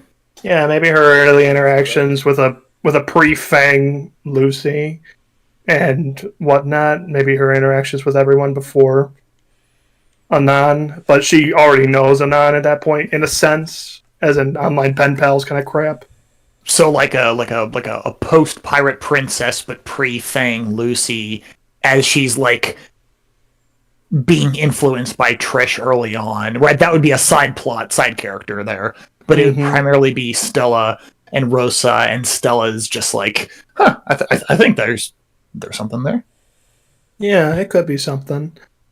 I did see another question in chat in continuation with one of his previous questions, but would you do a twist or explore a new idea to Inko and Olivia's relationship? Like example, would you make Olivia more of an anime fan or otaku? I mean, technically she's already kind of like an anime nerd, especially with Gundam. I would call her specifically a weeb. She is more of a Not weeb. quite a weeaboo. The issue with that, by changing Olivia's entire personality or whatever she is.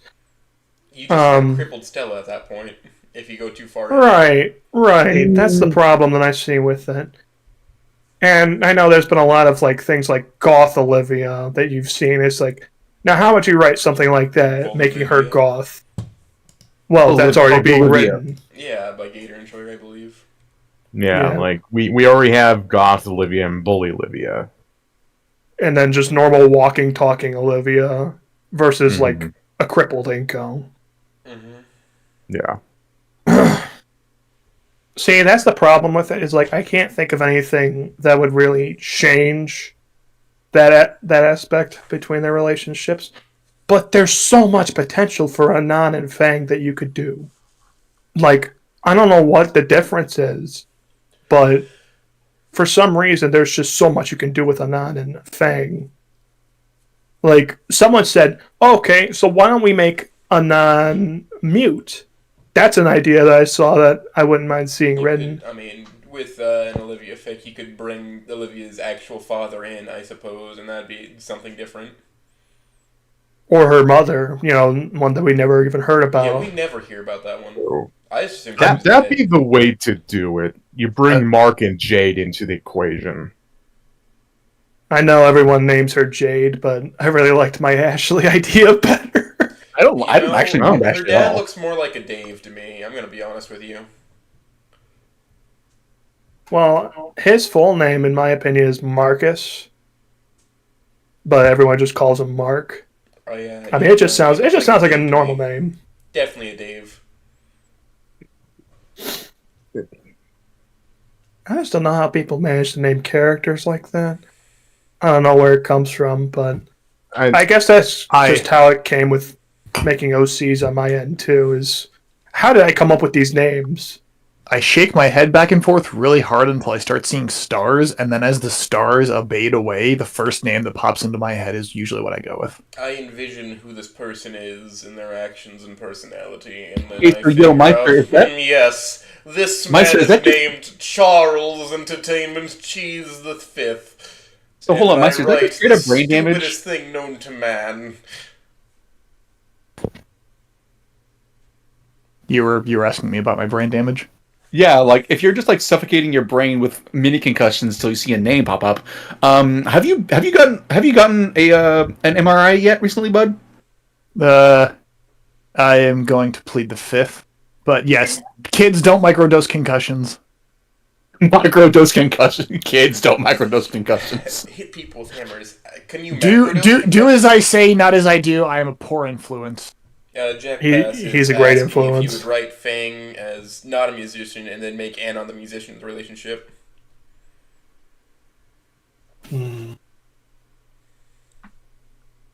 Chuckles Helicopter Wigwam Jones the Ford.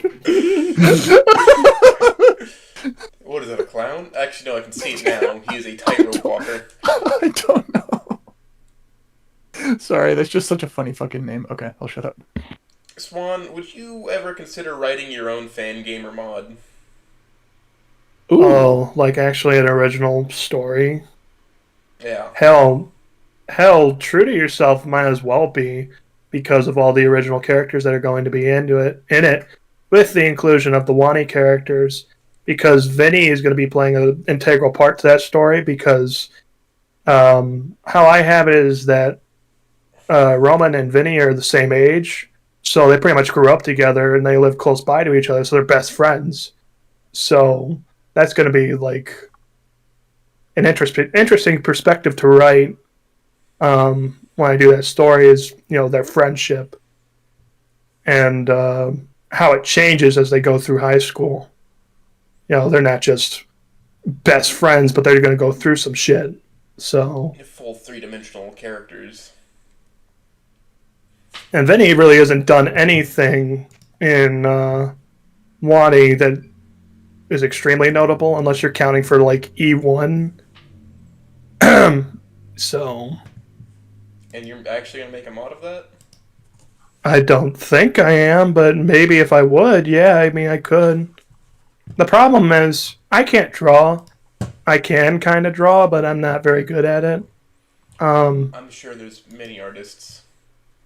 That's the problem. That's the problem, is that that costs money. Yeah. But people have been very kind and given me free stuff anyway.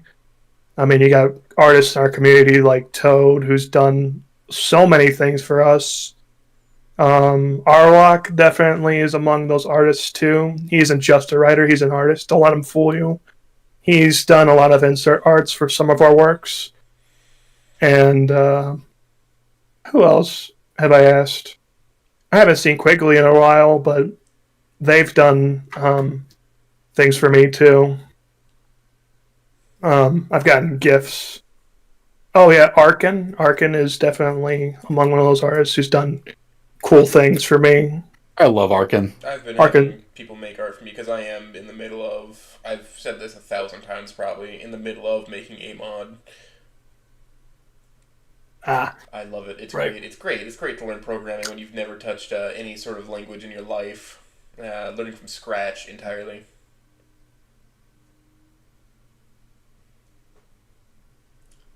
Yeah, but when it comes to it, art is nice to have, especially for characters that you want to write that you've talked to people about, but you want to give a visual representation of.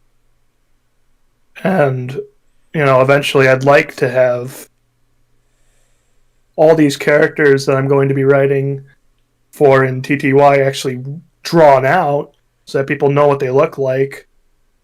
So, yeah. That's going to be a lot of work. TTY is definitely going to be one of the biggest projects I've worked on ever compared to everything else. Hell yeah. Jack Pass has left us. No. He's Oh, referring to no. one of us as the Blueberry Pie Chad. I better start mewing, I suppose. I do love Blueberry Pie so much.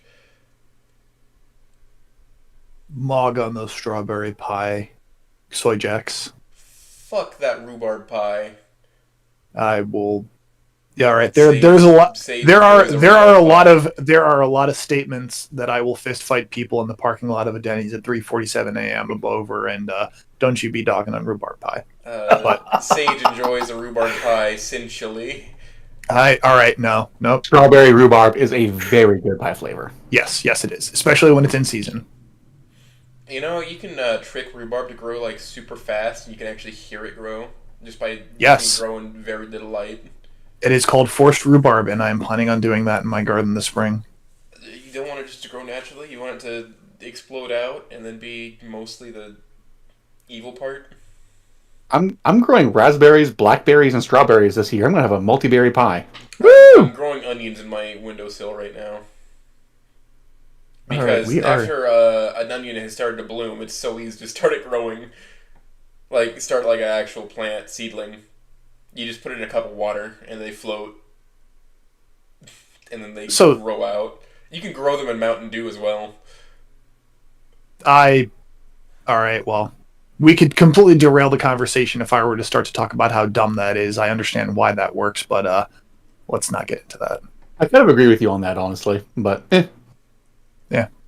Well, so Swan, damn it, I forgot what I was going to Swan is say. down. Oh yeah, right. So you kind of mentioned this a little bit, right? You talked a little bit about some of the animes or mangas that you've interacted with in the past that have, influenced your writing in certain ways. Do you have other, I guess, large sources of inspiration? I guess I would say probably other than your life, your upbringing, your personal experiences that you draw heavily from, right? Is there another piece of media or literature or style of media and literature that you would cite as kind of an inspiration? If I could consider anything an inspiration, Yeah, anything. Shit. Well, I don't watch a lot of television in general, so I don't watch a lot of TV shows. I used to watch more cartoons just growing up. A lot of those cartoons, a lot of those story kind of cartoons that I would watch would be things like Adventure Time, Steven Universe, and related to that. But what would I consider like shit? That's hard to think about because I don't know if there's anything other than anime that influences romance or like a story that I've watched. That's a hard one to think about.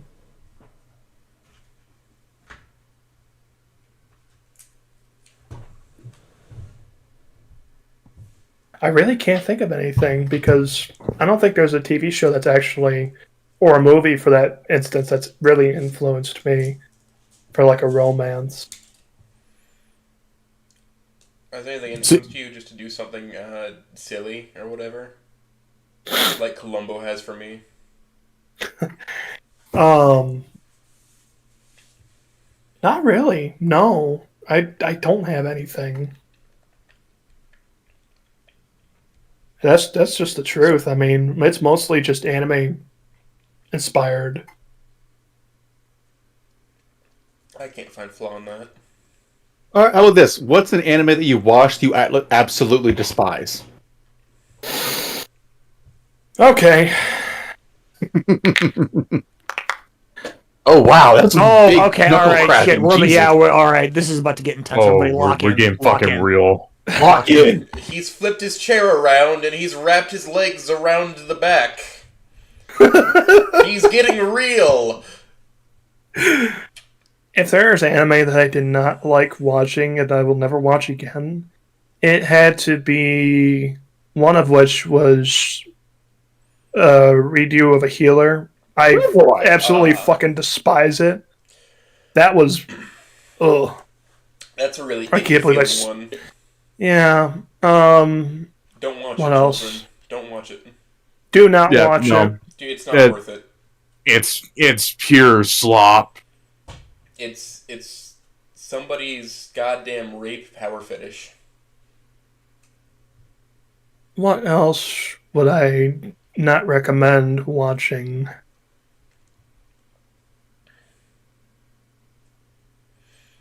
Fuck. Well, Barrett has an I would opinion. agree with you that To Love Ru is just pure slop. To Love Ru is also slop, in my opinion. Yes. Man, there's a fucking It's story one of behind those, it. I can't believe it's not hentai. Man, there's a story behind that series as well. The Oh, author are you had... talking about? Oh, I know which one you're talking about. Yeah, Go ahead, Biley. okay, so the author of To Love Ru had his wife basically model one of the characters for the harem romance, blah, blah, blah, blah. The wife went off the deep end, and I believe cheated on him, left him, and took their daughter with him and had a huge, nasty custody court battle about it. And in that time, the character that he based off of her in the series then took an immediate backstep and never appeared for, like, I think months, if not years. And it was after years of court battles the dude finally got custody of his daughter again after the wife said, "Fuck you, I'm gone," and just ghosted his life. So I think it was like, I don't even remember the details of the names. I just remember seeing this shit and I just laughed my ass off because it was so drama heavy. Not that it's good, but it's just like the drama is insane. That's crazy. That's goddamn insane. I'm looking through my completed list because I keep it up to date with what I've finished and how I rate them. I haven't done this in a while, but Don't do it. Make it. one I was probably really disappointed about that I wouldn't recommend watching, but it was good. But I just felt a little disappointed with it. It's not for everyone. Darling in the Franxx was one of them. It was great. It was fun, but man, it just felt weird. It's just like it's too horny. It's a little bit too horny. It's too horny for a big anime. I'm gonna be honest with you. I think Gurren Lagann really totes the line, and it's still one of the greatest, I think, just ever made for anime. I know, controversial take. Shoot me. Gurren Lagann is a good mecha anime. Yeah. Because it acknowledges how silly it is at the end and how outrageous some of the stuff is, but it's still fun and it gives you like a good final send-off fight scene. Here's another one I wouldn't recommend watching because it's just straight up horny. Interspecies Reviewers. It is just straight up horny. No basis for a story whatsoever. Oh, I know this one. If you want... Alright, so have you seen Interviews with Monster Girls? There is no horny in it. Oh no, that one is fantastic. That one's fantastic. I love it. There's no horny in that one. I wish they would make more of it. Another one I do not recommend that I personally hate Killing Bites. Do not watch it. I don't know this one. You know, I really recommend that you watch Ghost Stories in dub because of how funny it is. Oh hell yeah, it's Now, the fantastic. story where it didn't do well in Japan, so they let the English voice cast do whatever they want, is wrong. They just had no way at the time to go after them for making a mockery of the script after it was purchased, like the rights to making the dub were purchased by the company, so they just did what they wanted anyway. But it was very well received in Japan. It had like a couple send-off episodes. There's like whole like collaborations with big brands in Japan for Ghost Stories. It was well loved in Japan. That story that it didn't do well is a complete fabrication. And one more that I know might draw some controversy is ReZero. I don't like it. You know, that's one of the most mid shows I've ever seen. It's Nothing ever happens. I mean, I understand the premise behind it, but it's just I don't like it for the main character. Overall. And just how it is. It's not my favorite. Now it's a few that you do recommend. Oh fuck yeah. Alright. If you really like romance anime, I have a huge list of them, but there's one that you need to watch without a doubt. You have to watch Fruits Basket because there is no better romance out there than the one in Fruits Basket. And story, art style, just everything in it. It's fantastic. It is one of the animes that I gave almost a 10 to. And I didn't know about it until my wife showed me. So one that I really like is Spice and Wolf. that one is good. Yeah, I like I that really one. enjoy it. It's very calming to me. Oh, that show rocks. It's fun. The early 2000s version. Oh, that's like the remake that happened recently. The remake's pretty good too. The remake's very good, but like I prefer like the first run of the anime as of right now.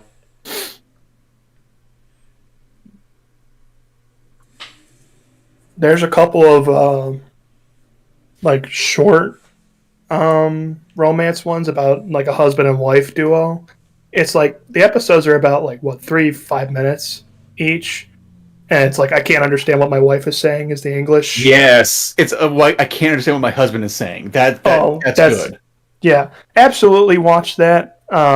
It's fun. It's great. And it's got the right amounts of romance and funnies and seriousness. I think. Oh god, that person made another show as well. I think the person is also the same author of Dragon Maid Toru. Oh yeah, I have a few Kobayashi's Dragon Maid. Yeah, recommendations. One is The Laughing Salesman because it's one of those really moralistic heavy animes that it's really old. And then one that Meister might enjoy is Sweetness and Lightning, which is all about cooking and it's not horny like Food Wars. Oh yeah, no, I recommend that one too. Sweetness it's and fantastic. Fantastic. Sorry, Sweetness and Lightning. Yeah. Mm-hmm. All right, I'm writing that down. You want the premise of it, or you rather be surprised? You know what? Hit me with the high-level premise. Don't spoil anything. Single father teacher learns to cook with his students and daughter. All right, yeah, sure. That sounded so dismissive, but I know you're gonna look into it. Oh no, I am. I mean, I didn't write that down for nothing. I do feel like sometimes when I hang out around people who like watch anime more so that I feel my credibility slipping because I just don't and never did watch anime. So it's like, all right, I got to watch something, and if I'm gonna watch something, I want it to be something that I'll like implicitly be interested in. So I could personally recommend it. It's something I think you would enjoy. Sweet. Yeah. Also, and that's fine, right? Yeah, I would like something that I can just kind of like shut my brain off and be like, "Aw." Meister, you would really like Dungeon Meshi or like Delicious in Dungeon. Oh yeah, I walked into that one thinking it was going to be just straight up food. Yeah. Watch with caution. If you want one of the classics, you could do Inuyasha. That's So- not a very strong response. So Yeah, I but- take the Delicious in Dungeon is one I should put a strike through on the list. It's I on mean- Netflix, and it's basically just, oh, hey, people gotta go explore a D&D-esque world dungeon. Also, one of the characters just makes food out of the monsters every episode. Oh, Yeah, I would watch it.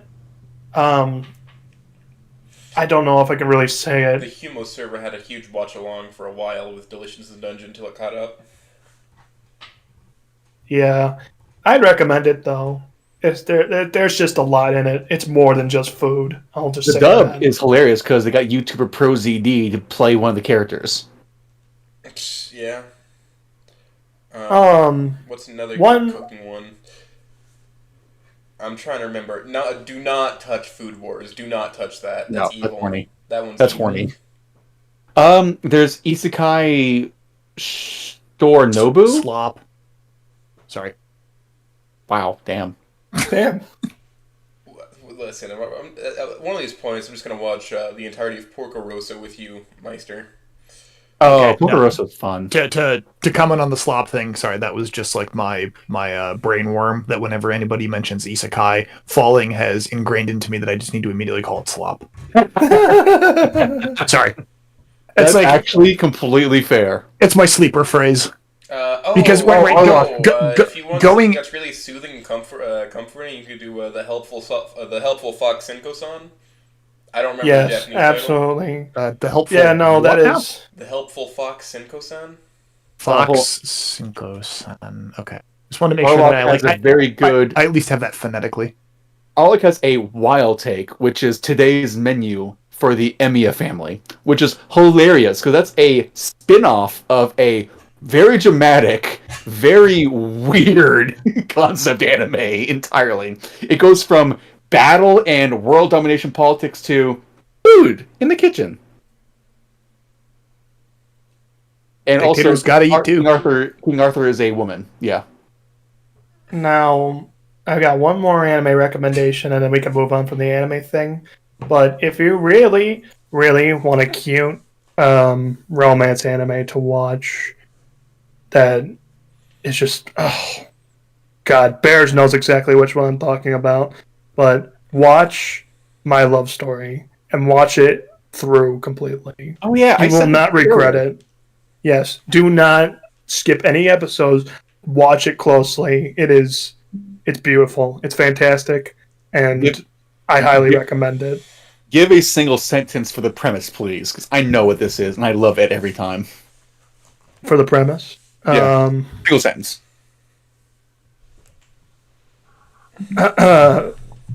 Big guy. He's just a giant dork with a heart of gold. Meets a girl who is adorable, and it's great. It's great. We also gotta watch Nichija with you at some point. My Ordinary Life, which is a really high budget slice of life. But my wife had never watched My Love Story, and after she did, she's like, "This makes me feel so great. How could you keep this gem away from me?" And I'm like, "I don't know." And if you want to feel sad, watch A Silent Voice. Oh man, that's a good No! one. Or Grave of the Fireflies. Oh God! Ah! A Silent Voice is actually a very well done story. It's I a will very say, touching I like that story. a lot. Grave of the Fireflies follows two siblings after a firebombing run on Japan in World War II. But it doesn't portray Americans as evil monsters. It's literally just like the aftermath of the disasters. Especially Ghibli made that movie, didn't they? It's like one of their first ones. Yes. And then if you want another vintage Japanese studio with a take on that, you could do Barefoot Gen, which just Oh, animates God. the American pilot as just some sort of demon creature dropping bombs. Yeah, and- Barefoot Gen and- is interesting. And kind of actually in that same vein, Ghibli just put out, and I just saw this last year when it came out. Oh God, The Boy and the Heron. Yep. I still haven't seen it. I need to. Oh, Yep. So Yeah, actually, I suppose I should backtrack on my statement about not seeing anime. I have watched all the Studio Ghibli films, and I love them. As the Wind Rises is still That's a good one of my set, favorite movie. ones. I have it on DVD here. fire, I think, somewhere in my house. It's definitely one of the saddest, but I think it's one of the most like compelling It's of the because stories. of how personal the sadness gets you. Oh yeah. Like, yeah. alright, Grave of the Fireflies is incredibly tragic and sad, but it doesn't get me as hard as The Wind Rises. Just because it feels less personal. Like, it's just, look at this macrocosm of disaster versus... Yeah, This could actually be you in this situation. Ghibli swings wildly. It goes from either like As the Wind Rises, which is like just a gut punch for just any person in any lifestyle, To to Kiki's Delivery Service. Yes. as the cat returns, which is like, here's some random fucking insanity. I watched that very recently with a group of people. And then you get something in between, like Howl's Castle or Tales from Earthsea. Spirited Away. Tales from Earthsea is one of my favorite movies of all time. Oh yeah, Arlok. That's called Your Lie in April. Oh yeah. Wait, is it Your Lie in April or March Comes In Like a Lion? The Shogi one, March Comes In Like a Lion, is also, I enjoyed that when I watched That's it. Shogi. You're right. Okay. Yeah. So before we stray sh- from, I have another question from chat here before we stray too far from the topic of anime. I have a fun question. If Pirate Lucy was in One Piece, would she go after Roger's treasure? Along with that, would she have a devil fruit? I don't know what these words mean. Did To be she full, know yeah. her ability to swim for weird, wacky powers? I mean, if she was a tarot, I mean, she'd probably wouldn't swim anyway. But yeah, maybe she would have a devil fruit. Which I don't fruit know. would you have? I have no fucking idea. I don't think that Be a far ahead. zone fruit, or would it be something more like a Logia fruit? Maybe Paramecia? I can You see know what, fuck it, Paramecia. give her the jacket fruit. The what fruit? The jacket fruit. Turns her into a jacket. Huh. Oh, so you're losing me. I don't get this. That's late stage One Piece. I've kept up to One Piece. What the fuck are you talking about? There is a fruit that turns you into a fucking jacket. What the fuck? Okay, I've seen the dragon fruit. I've seen like the phoenix fruit. I've seen a lot of shit. What the hell is fruit that? that turns you into a jacket. It's in the manga.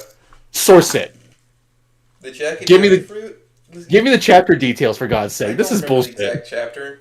Do you know how long it's been since I've kept up with One Piece? Smooth Everything Willie is just said, handwritten "Cite your from sources, my bitch." brother. I've been reading it recently. They just came to the giant country for God's sake.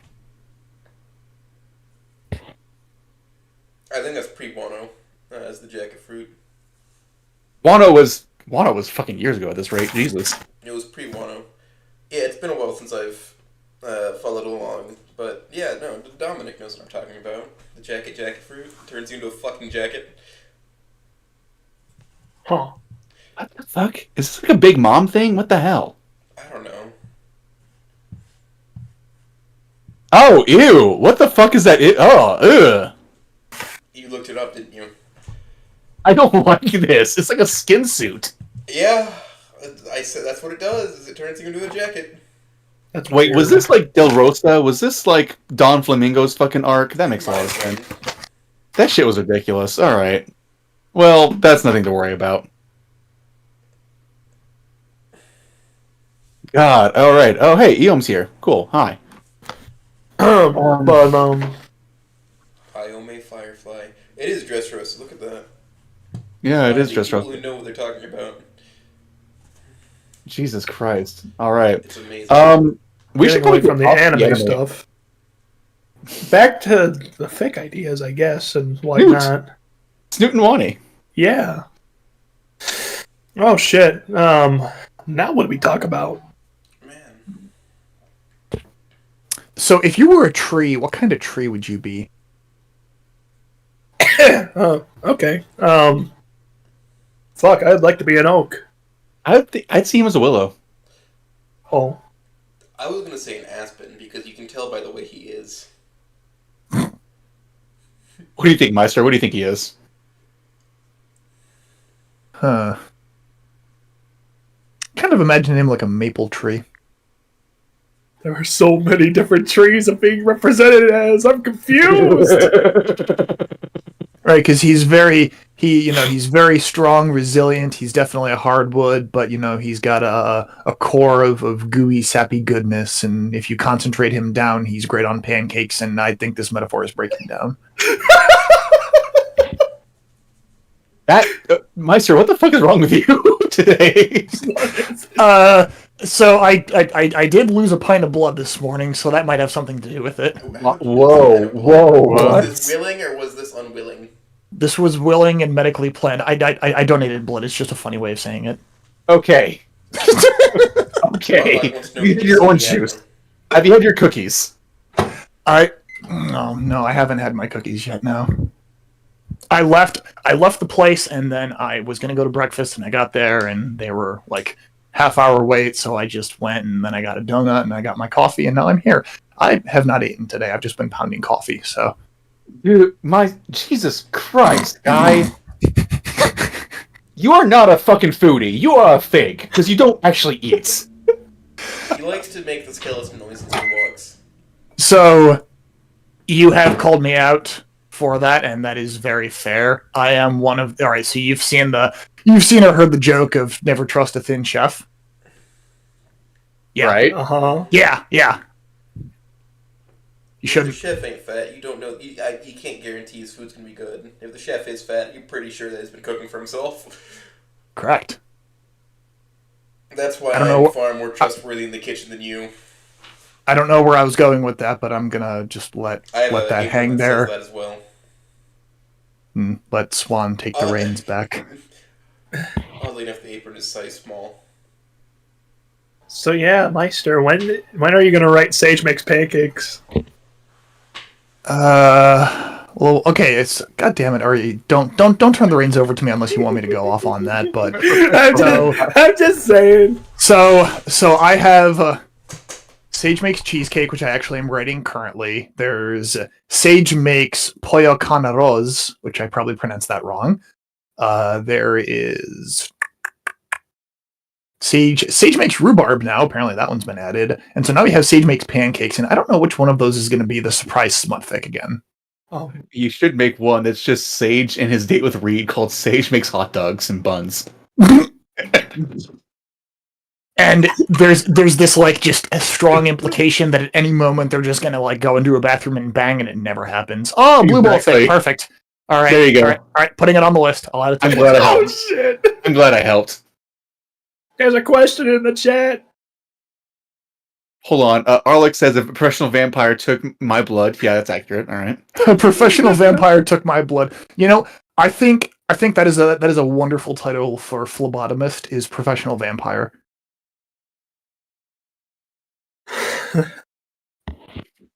Jesus Christ. All right. Swan, if you were dared to write a fanfic that involves your least favorite ship in Snoot, what would it be, and who is that couple? Oh fuck. And to preface that, we know we can. These ships can turn out good. I mean, for God's sake, Sweet Heat.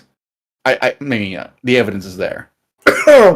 Yeah, but less horny. I kind of have a question from out of left field here. Are you ready for a kind of a strange one?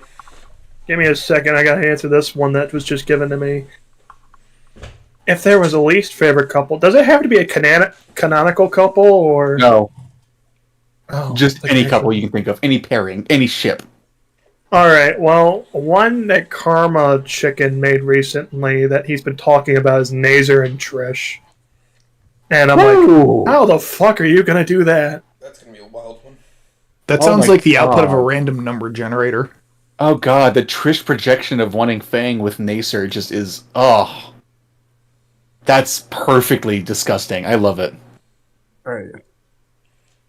Alright, so are you Next question. ready for a really wild one? So let's say Sorry, you Bear. were signing up for a job at Waffle House and they asked you what your fighting style was. What would you put in that blank? My fighting style. Oh shit. I don't even think I have a fighting style because I'm not the kind of person who likes to beat people up. Could Unless you met me in high school. Could in which you case I was learn? different. Could you learn the Waffle House secret code language of putting 2 jelly packets next to a slice of cheese on a plate? What the fuck does that mean? So Waffle House has its own language for ordering plates, as in 2 jelly packets with 1 open means open-faced eggs with hash browns on the side. Oh. Huh. Hold on. I'm gonna pull up this fucking information document because it's ridiculous. But yeah, I barely go to your Waffle fighting House. style? I'd probably do Queensberry boxing for mine. I about had an aneurysm at the mention of a Waffle House fighting style. Everybody answer. What's your fighting style you're marking down for getting a job at Waffle House? Fisticuffs. I'm just good at punching people.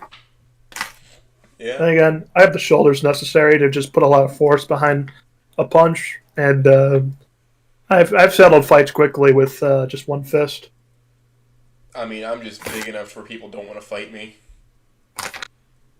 I would have to fight real dirty to beat anybody who had a size advantage over me. So what I you're would be. writing it is gun. Yeah, either gun or I'm going for eyeballs and testicles. Ah, yes, the cheap shots. Yes, I'm going to fight to win. I'm not going to fight clean. Smooth Sierra. Grappling. Oh, knuckle I was busters. a wrestler in high school, so I know how. And I took judo, and I've done jujitsu, so I know what to do. Know what to do for the Waffle House brawls that come out.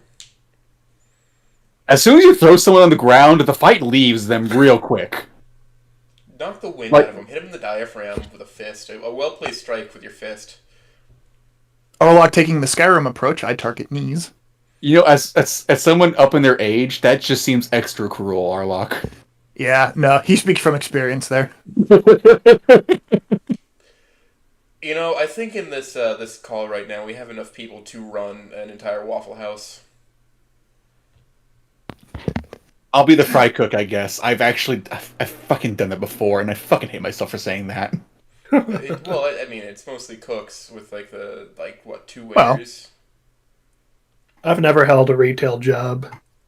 I've I've worked at restaurants before, and I hated it, and so now it's an experience that I think is worthwhile having at some point if you ever had the opportunity to when you were younger, but it's not anything you'd ever want to go back to. It teaches you humility. Yes. Also, It puts you in place. It teaches you to always be patient and respectful of people who are, especially people who are serving you food, because it is such an underappreciated and oftentimes stressful job. Oh, trust me, working with engineers has taught me patience too. All right, well, hey, I try my hard. Hey, no, what? All right, no, go first. Swan's right. Fuck engineers. They do not know how to talk to people. Job site. God damn it, they ruin everything. And they forget Alright, to order but the goddamn daily booster job- pump motor, so I can't run my goddamn water supply in this fucking car wash. My daily job is talking to engineers and mechanics and just subject matter experts and saying, how do you translate that to somebody with a bachelor's degree? And they just go off into a fucking tangent. And I go, no, dumb it down. Dumb it fucking down, please. Those are bad engineers. Those are old-fashioned engineers. Engineering in the modern day and age, you need to be able to convey complex technical topics and speak to your audience and translate it and distill it down to the important things that they need to know. If you do not know how to communicate, you are a poor engineer. There's my spicy my entire job description. That's my entire literal job description. In simple terms, you don't know what you're talking about. Yes, correct. Yes, if you cannot explain what you know to somebody else in terms that are easy enough for them to understand, you don't know it well enough. Meister, I'm sorry to say this again for the 3rd time in a row today. That is my entire job. Yes. Is taking the socially inept experts and dumbing it down for the audiences. Which is, I mean, I'm glad that you have a job doing that, and I hope you enjoy that job, but God. Also, I'm just seeing in the comments, Shuhan was apparently a cook in Applebee's. My condolences. My actual condolences. You know, It's all part of my job is to go get Dollaritas from the Applebee's, the local Applebee's in May. Dollaritas, time to get fucked up. I'm sipping my sake right now in my glass. I'm good, y'all. I'm more of a fan Dude. of whiskey myself. It's 2 p.m. You're drinking already? I woke up at 5 in the morning, Okay, and fair. I worked out. I'm fine. I'm good. Okay, fair enough. He's not being evil yet. Sorry, I mean- Swan, you were saying something about engineers. The only reason I say engineers is because it's difficult when you are a CNC machinist and you have to deal with engineers coming up with all sorts of things that basically tell you, oh, it should be done this way. And the issue is you do it one way specifically to how they do it, and then you can see it, how the process is being done, and you're just like, no, this isn't going to work this way. You're going to fucking bust the part out of the machine and ruin a whole bunch of tooling for some bullshit reason. And you're like, no, we can do this better but faster. You're not fuck you. engineering intolerances. You're making it all have to be super hyper precise, even though for the use case it doesn't need to be. You're making a cup holder that mounts to a wall. Why the fuck do you need this specific drill bit? No. What's even better is when they give something without tolerances and they give the goddamn worst possible explanation for the tolerances, which is either use your judgment or as good as you can. Or they set it within a tolerance range that it's like, you can't do that because it's like... Those parts are clipping inside of each other. Hey, I need these two... Won't fit. I need these concentric metal cylinders with an interference fit of like 5 mil. Can you do that? Oh, I would have words. Oh no, here's a fun one. Here's a tolerance for a press fit. You got between this amount. Motherfucker, it's a press fit! You're literally putting something in there to stay in there! Why do you need a tolerance? We know how it works! It's literally drilled into... Ah! Just machinist stuff. problems, gentlemen. Just machinist problems. That's just my day job, in a nutshell. I use a 3D printer, and I'm just like, hit a button, and it's all good. What are the substances that you get covered in on a daily basis? Because as a plumber, I can tell you it's not great here. All right. Coffee? Machine coolant, which is basically a mixture of water and chemicals. I mean, depending on What is your percentage where you of work. getting hepatitis if you forget to get vaccinated? None, actually. Not at this place. Because we keep the coolant clean. Only thing you have to worry about is like whey oil and stuff leaking into the coolant. But usually they have like filters to keep it out. So you're basically just getting water and chemicals on your skin. I think the worst part is during the winter time when coolant gets on your dry skin and it irritates it.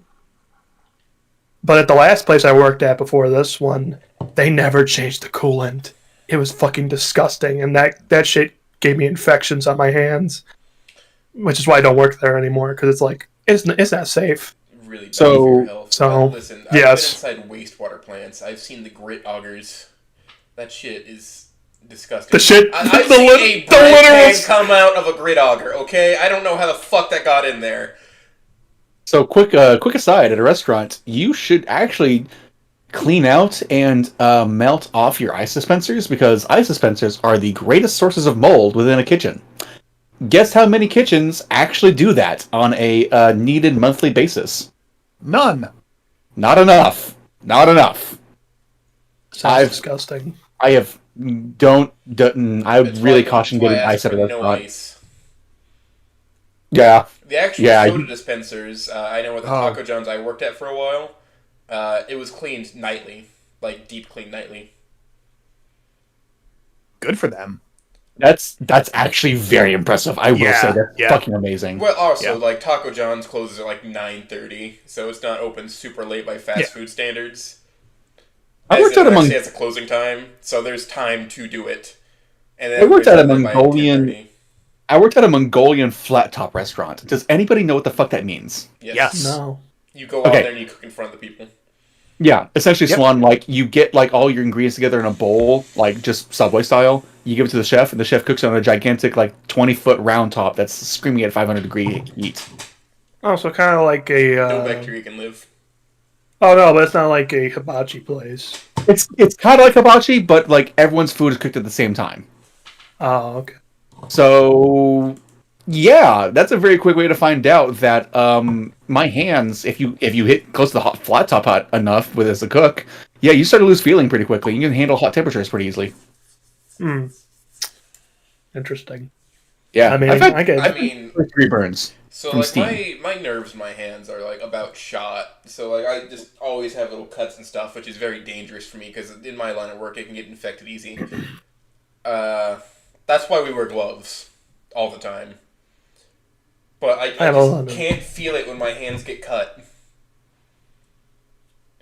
I've got a lot of small cuts along my arms, not because I cut myself, but because I work with metal on a daily basis and a lot of metal to cut on a daily basis. So some of these pieces of metal can, they're sharp enough to just cut you open like a fish. So you have to be careful around that shit, especially and I've pulled so many metal splinters out of my hands. It's fucking hilarious. And I've got a couple. Well, it's just a part of it. When you're a machinist, you're dealing with cutting metal, drilling metal, shit on a daily When basis. you work My- doing it just My gets way- better. stuff, you're gonna get scars on your arms. It's just gonna happen. Yep. My white collar ass just cannot fathom. Same actually. Like I'm shivering. I I know. have imagery. so many burn scars. Well, I have quite a few burn scars on my arms that are like 3-4 years old, and they're still easily visible. All my burn scars come from being stupid with an oven.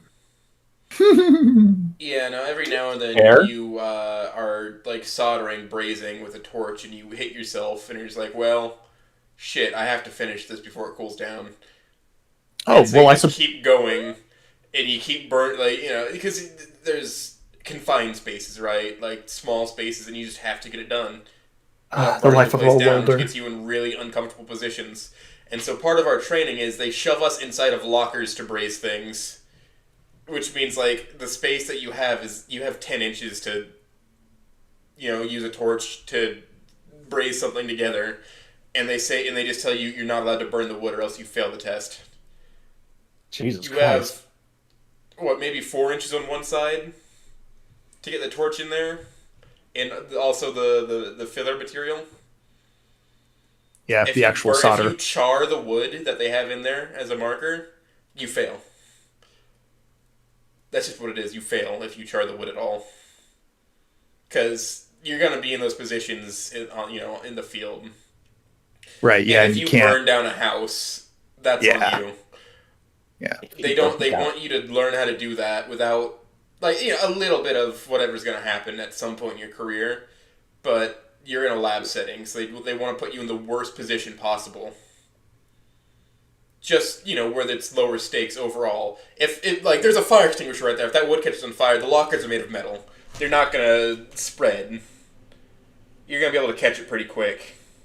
And with that, whenever I do that kind of hot work now, I always have a cap on to keep my hair from catching on fire because I have lit my head on fire before. Fucking Christ. I've lived.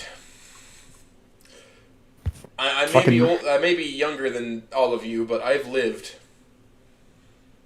Well, when it comes to blue collar work, it's fucking nuts sometimes. It sounds like a threat. Like it sounds like O's just having a threat over us. Like I have lived. Have you lived? Do you appreciate your life? Have you gotten close enough to death to learn? I appreciate my wife. So yeah. Don't gotta rub it in, man. Jesus Christ. Yeah, all right. Big fucking flex over here. Yeah. Yeah, it's hard to explain sometimes, the severity of how dangerous my work can be sometimes to my wife. But I tell her, it's like, imagine a car tire spinning. Now you've got it facing vertical and you're cutting into something. That's pretty dangerous. I mean, I work in an environment where the CNC machines aren't open. You got doors on that keep it closed and everything's contained. But it's not always contained, Anything can happen. A piece of metal could shoot through that glass at any given time if you're not careful enough. So to clarify, your wife's also a doctor, is she not? My wife is a pediatrician, yes. Oh, she's a pediatrician. That's awesome. Have you ever used an angle grinder with the guard and handle taken off? Yep. I've done that. Sometimes you have to get into those small spaces. You're not supposed to do that. The issue. That's the problem. They make them too fucking big. For the Very grind sorry. to stay effective. Very you could relevant have to the it way conversation. smaller, and it could still be protecting your hand. Very relevant to the conversation. Gonna steal this for OSHA. I have lived. Have you?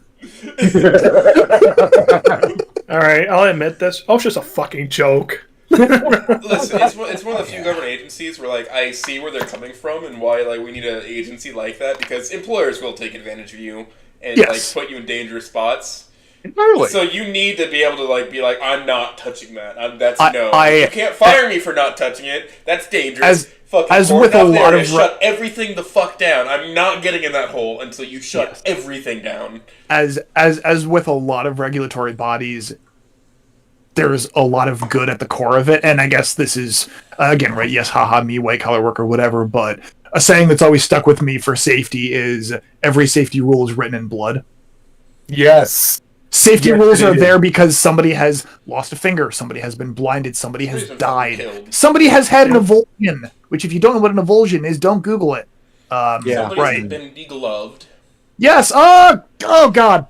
Okay. Their fingers All right, ripped I off, think- peeling I their think- palms back. I think I talked about it in mine, but I won't go into it. But yes, arc flash training is horrifying. Like welding? Anyway, I've The seen first- I've seen videos of a crane falling on somebody. yeah, All right, you want a good example of machine safety? There's yes. that specific fucking lathe video that I think everyone knows what I'm talking Oh my about. God. Or something Yes. gets caught in a lathe and it spins. They breaks showed the us arm that off. one. They showed us that one in school, Yeah. in specific detail, saying, "Yeah, this is what happens. Be very, very careful." Yes. So, Of- You can get too comfortable I with vegetables. I have actually worked in a, now granted this was in college, so this was a much smaller machine shop, but I did work in a machine shop in college for a little bit, and the scariest thing in there, by far, without question, is the lathe. Yep. mhm. Yep. Especially if there's less guards on it. Yep. In particular. Yep. If you're not Just- working on a CNC lathe, you better watch your ass. Yes, this was a, like, I guess you would call it a manual lathe, right? This Yep. was not a CNC lathe. This was a manual operated lathe, and it's like, I get that thing away from me. That is a big fuck up. That is a big fuck off torque motor and a large object of heavy, high inertia material spinning. Do not get your hands anywhere near the cutting Died. edge of a pipe machine. Hey, you know all those rules we say about tying up your hair and not having loose dangling clothing? Here's the video. Yep, exactly. That's Tight. very important. Yep. Keep it high and tight. Listen, I worked with somebody for a while who shaved their head bald because they just got told, listen, a drill press will rip your scalp off. I And mean, like they showed everybody a video just to get this one guy to cut his hair.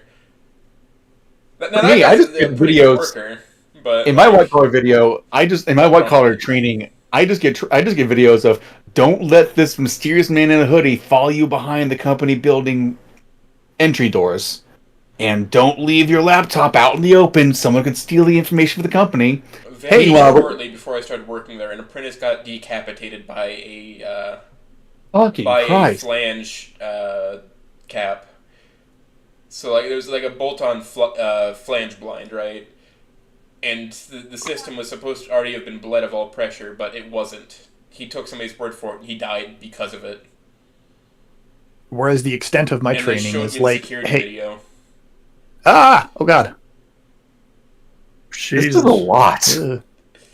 Whereas the extent of white collar training is like, hey, you know that cute girl who works in HR? Don't sexually harass her.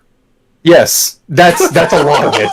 That is There a are lot of no it. women around where I I work. again, I understand. I kind of understand why, but it's like, oh my god, what kind of fucking liability are you protecting yourself against? How dumb do you think we are? Like, yes, don't sexually harass your coworkers. Why do we have to tell people this? Okay, anyway, sorry, tangent.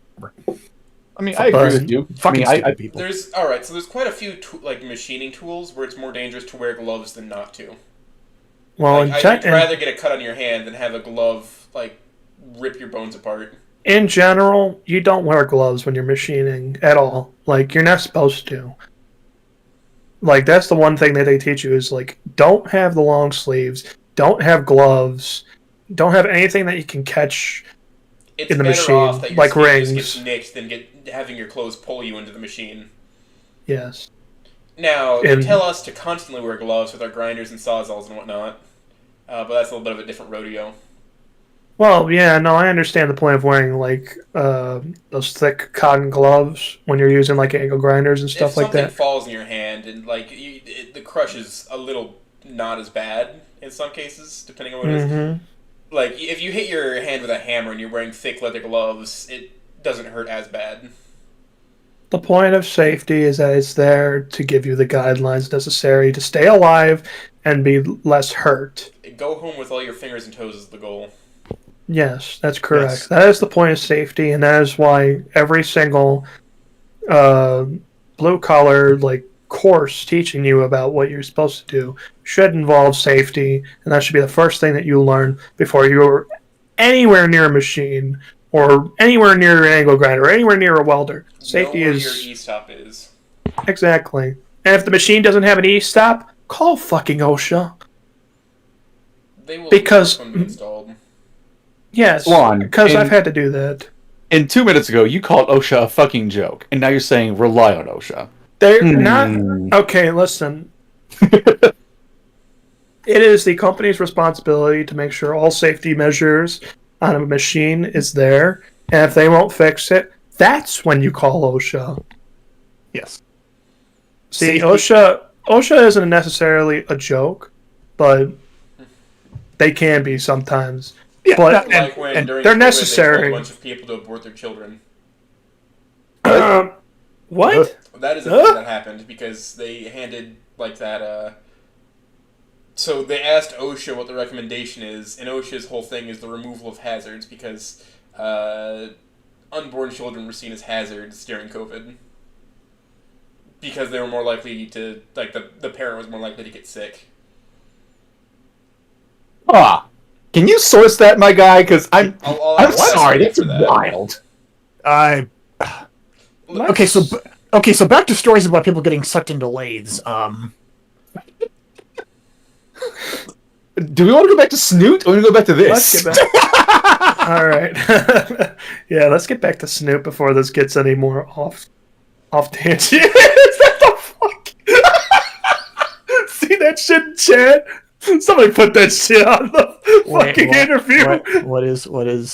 It's Fang on a forklift. Oh yes, forklift thing. Fucking bears, nice. Oh yes, suck my cock, OSHA.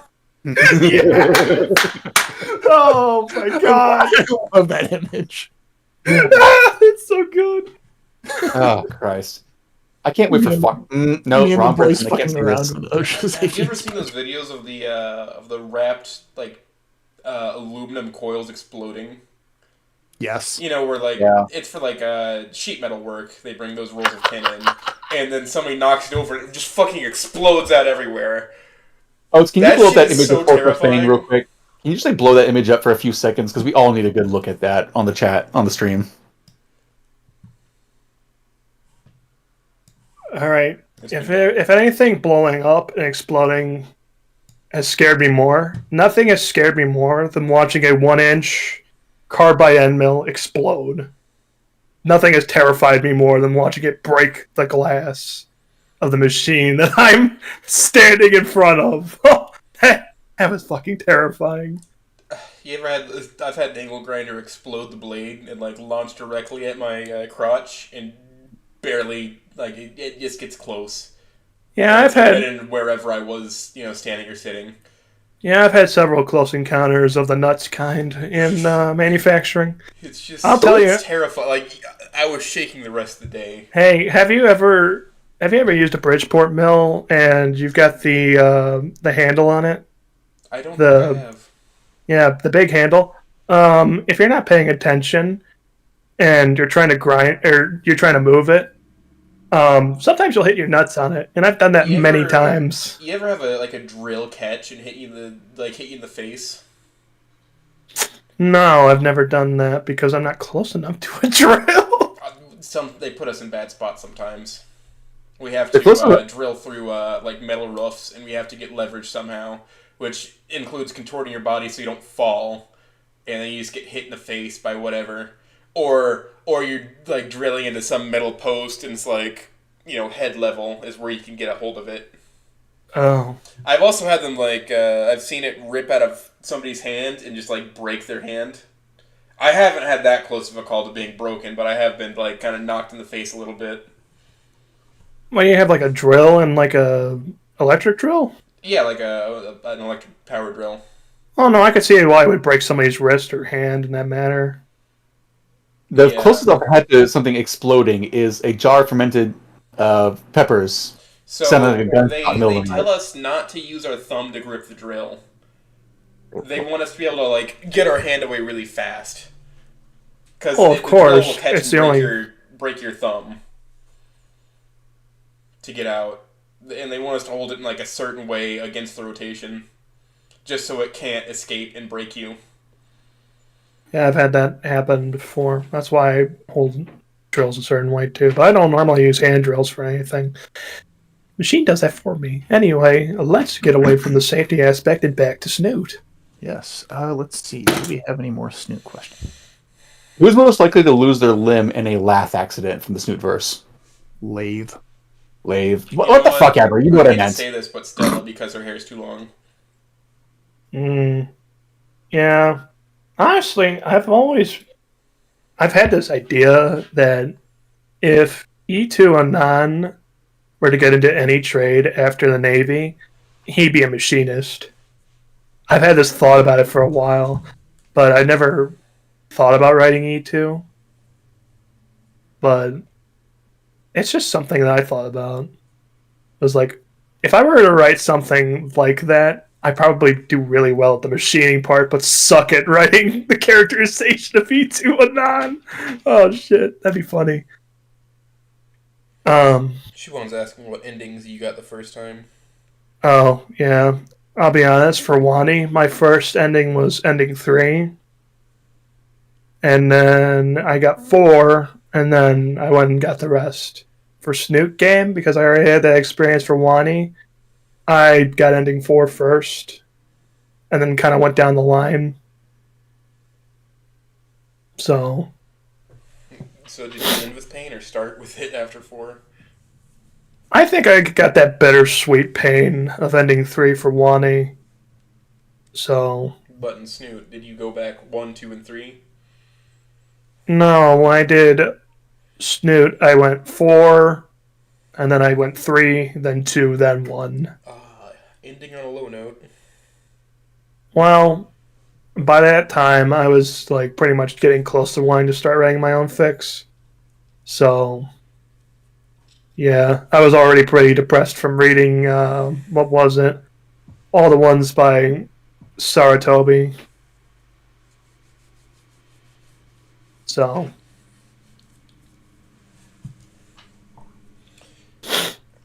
You know, I haven't run into Saratobi in the wild. I've never seen them. I don't think they're a part of the community anymore.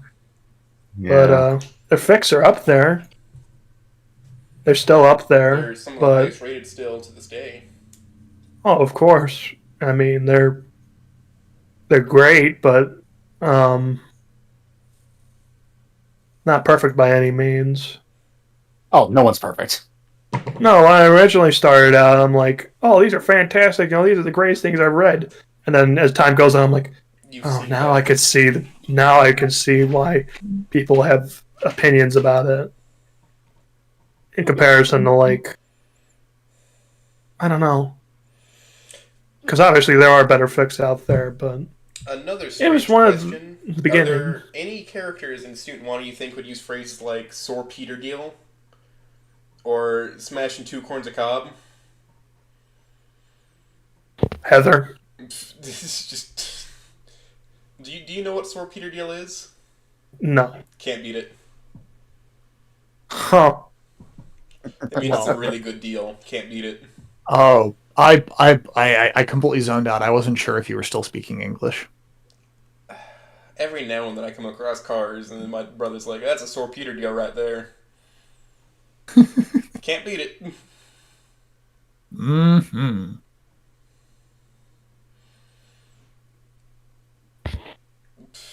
or we'll skin that cat when we get to is a bastardized one. We'll skin that cat when we get. I mean, it's Yeah, we'll cross that bridge when we get to it. But I've heard like we skin a cat in multiple ways, but not skin a cat when we get to it. That's a new we'll one. figure out how to approach this when we're there. I mean, it makes sense context-wise, but it's sometimes it just sounds like these phrases are just made up. I'll be honest; they just sound like that. You hear things I mean, translates. I mean, I was gonna say, yeah, they all are, but honestly, one of my favorite things is to intentionally fuck up and mix up colloquialisms. So, like, hey, skin a cat twice a day. Yeah, I Oh, mess God. up phrasing too. Yeah, It's just That's something I've struggled with in my fic writing is sometimes I phrase things a certain way and people are confused, specifically my proofreaders falling, and he'll be like, what is this, dude? Like, how do you God. say this? what are Is you this about? I use narrative shorthand for internal monologue sometimes, and I've noticed people like falling just give me side eye like, what? Do you speak English well? Yeah. I've had that happen a couple of times. But yeah. Somebody's posting OSHA violations in the chat. Oh, it's bears. bears. Yeah, it's bears. We've moved on from OSHA violations. Based.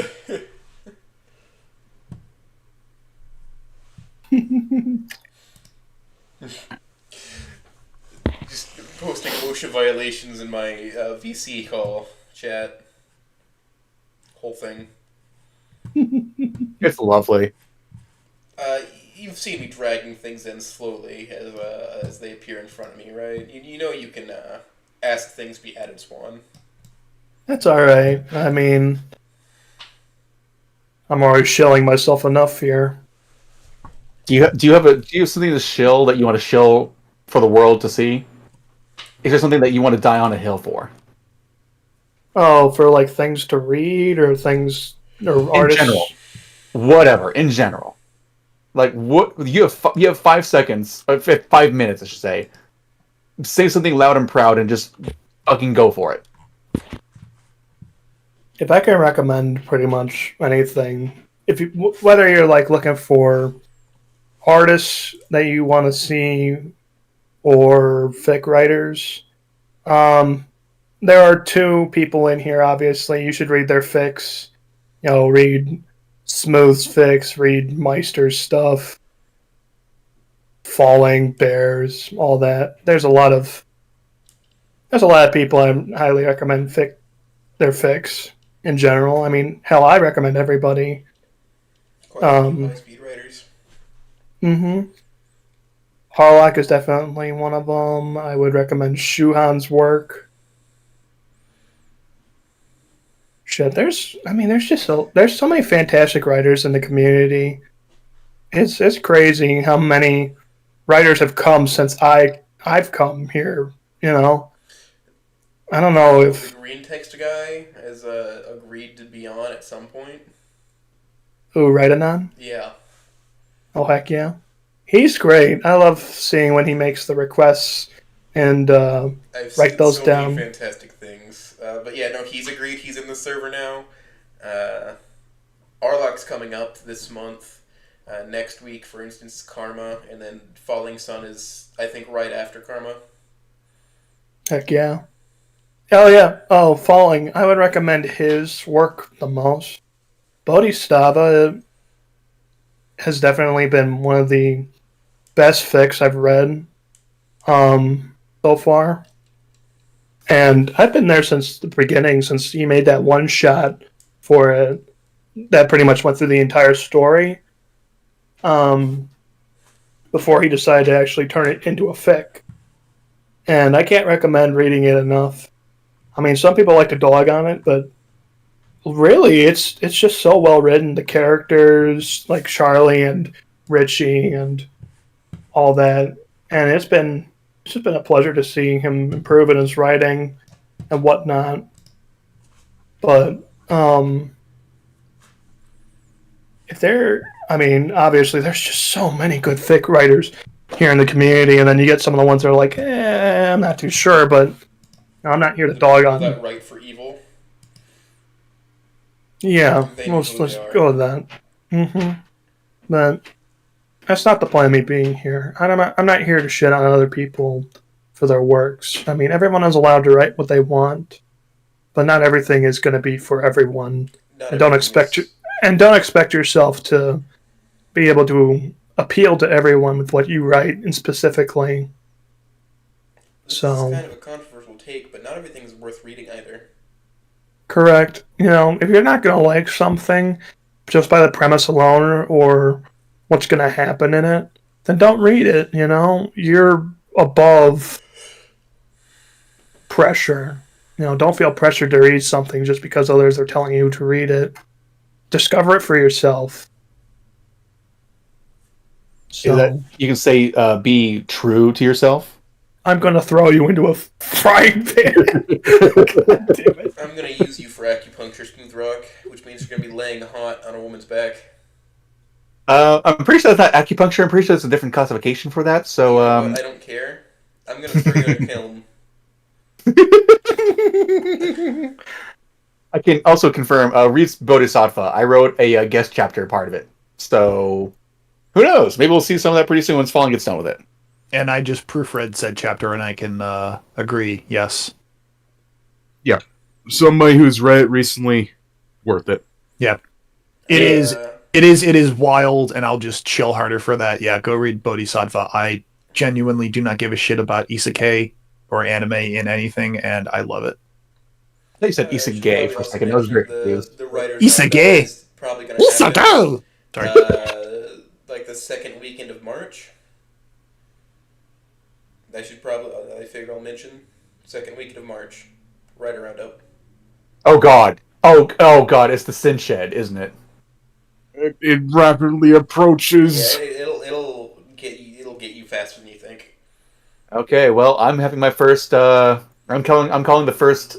What are we calling it? The Well, it's the section. roundup, and then I guess you have your smart writing workshop. Yeah, I have the workshop. That's what it is. I have Wait, the first what? workshop. I called it. Like, remember, like it was in the chat. Like, I was the one who. Oh, yes, sorry. I called didn't the realize first that was line. the same thing. I thought that the smut writing workshop was something completely different. I'm like, wait, what? The Shed of Sin. The shed is coming. The shed of sin. Smooth Shed of Sin. Listen, All we're right, just chapter gonna have, 1. like, We're gonna talk about The foreplay. pantheon. Pantheon of panties or something. I don't know. The don't- Pantheon. Okay, that just sounds incredibly degenerate. Pantheon is disgusting. It's fucking foul. I'm gonna go to church after this. Goddamn. Tomorrow is It's Sunday. Saturday. Repent. Catholics go to church on Saturday night. Catholics can go to church on Saturday. It is legal for us. I shouldn't say us anyway. I was Baptist Catholic, but then I was raised Baptist. I'm conflicted. I was raised Baptist as well. Yeah. Oh, going back to GN, there's going to be a lot of religious undertones in it, and it's going to be like an integral part of it. So I feel like a lot of people aren't going to be comfortable with that idea. So it'll be different in a sense compared to what I've written before, because this one specifically has religion as like an integral part of the story.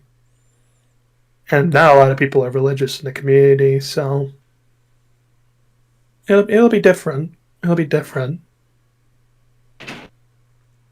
So you say that a lot of people in the community aren't religious, and I think in general that's a fair statement. But at least from reactions I've gotten for I would say the one religious chapter that I've included in any of my works, is there absolutely is interest in, I would say, a certain depiction of religion, without going into super explicit detail there. Oh, of course. Within the community, I think that there's enough people. Again, I'm projecting myself here, that were raised more religiously and kind of fell away, but don't necessarily have a harsh criticism of it. Mm-hmm. Right. I feel like there are people interested in that, so I would not be afraid to include more explicit themes like that, because I think you'll find people there will be people that will hate it, as they always do, but you'll also have a lot of people who will enjoy it and appreciate depictions of it, right? Beautiful and ugly, right? The good and the bad. Honestly, I also want to see more depictions of Raptor Jesus and Human Jesus working together. Mhm. Well, Raptor Jesus and Human God. All right, yeah, No, let me go Human ahead. Jesus, too. Let It's me not go ahead good. and pull that up so we can put that on the screen because I love Raptor Jesus. Where is that? Do you have the one with Raptor Jesus showing Trish how to change the batteries in the smoke detector? I fucking love that one. That one is so funny. I love that. I love that one so much. Here it is. Oh, that's right. It was a Oh no. I was in the bloody mines for 46 hours yesterday. Fucking Seven. God, I love that artist. He is great. It's either gay porn or some of the funniest shit you ever seen. yes. Oh yeah, no, that picture right there is the Yeah, funniest yeah. one. It's either the penis chart or it's just goofy. Yeah, that's Seven for sure. You know what? So Time I to get don't one of my care for the penis one of my chart. favorite 7 funnies. No, don't worry, Arlock. I put that one in there as well with the two. Yeah, Jesuses. don't worry, all the 2 Jesuses are also there. Yep, right there. Yep, nope, we already got it.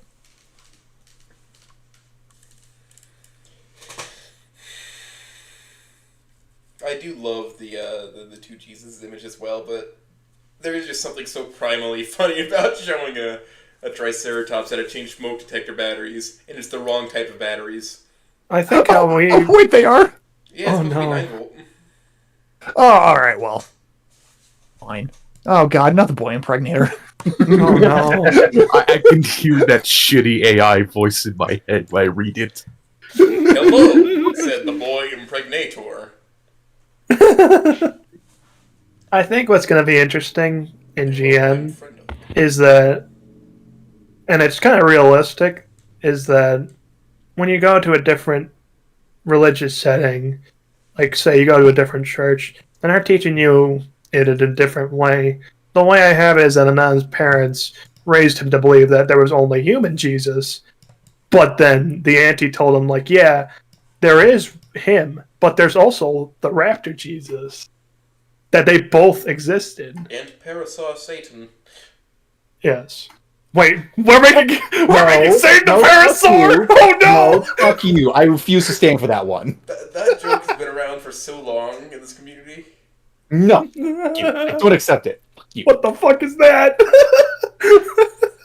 That is not relevant. Parasaurolophus Lucifer.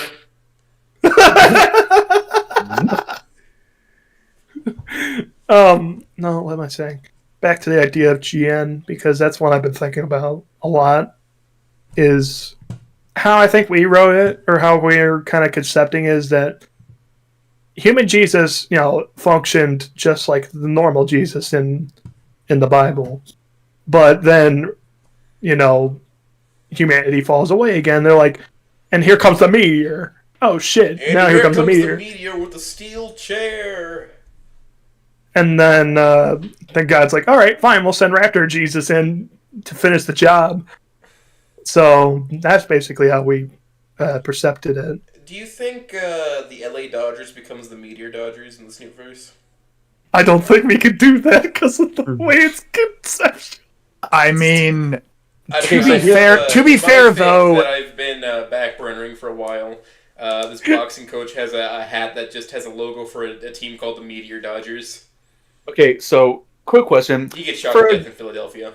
For a fucking gun, is it still called a trigger? Nah, trigger's their Yes. word. You call it a trigger. So the mechanical part of the gun, where you pull back the metal pin, that's not a trigger anymore? It's called a trigger? Well, In the trigger guard? it's just like when you use the word, and I'm just going to say this, when you use like the word fag, there's like different meanings for There's a it. technical meaning. Yes. So Well, trigger It would can be the either a same cigarette way. or a bundle of sticks. So though I will say, all right, in modern verbiage, because of the association, the other meaning of the word, it has fallen out of common use to describe the original thing that it described, which literally was a bundle of sticks. Yes. Or So sorry, I that's- suppose that would be the got version, right? The original, what if you just have fag? That's what, a cigarette or something, or it would be like a single So stick the and then a phrase bundle "Can you of give me a them. cigarette" in England, they use "bum a fag." Yes, yep, they do, and that just means give me a ciggy. So cigarette money, not Yep. your mate. Yeah, right. So I would imagine in Snootverse that might be the same thing where you would call it, right, if there weren't a large population of Triceratops around, maybe it would just be the trigger for a gun or whatever. But if you were in the area, maybe they wouldn't. Who knows? They'd have a different word for it. Okay, because I have that in a com, so I need to clarify to make sure I didn't make it a stupid little funny. Ooh. Yes, that's the word. I think funny is fine. Yeah, but honestly, I keep thinking about GN because it's gonna be like, I don't know how I feel about it. I mean, I really want to write it, but I feel like it's gonna be Tricky. a lot deeper than most of the other works I've ever written, and it's gonna be kind of sad in a sense, just watching someone literally Or get you taken could- from all. Sorry. Hmm. Go ahead. Sorry, my bad. It's literally just like he gets taken away from all he knows, and he's not prepared for the world in any sort of way because he doesn't understand, the modern world. He was taught completely ass backwards for the most part, and he's now being thrown into this situation, and the auntie that he was relying on to learn some of these things isn't there either because she can't be. That's going to be a huge thing. So, and then he starts going to Volcano High, and he's like, this is the first time he's ever seen a dinosaur. So it's just going to be. I thought Yeah. they weren't real. Or rather, he was just told differently. He just told what to think about them rather than,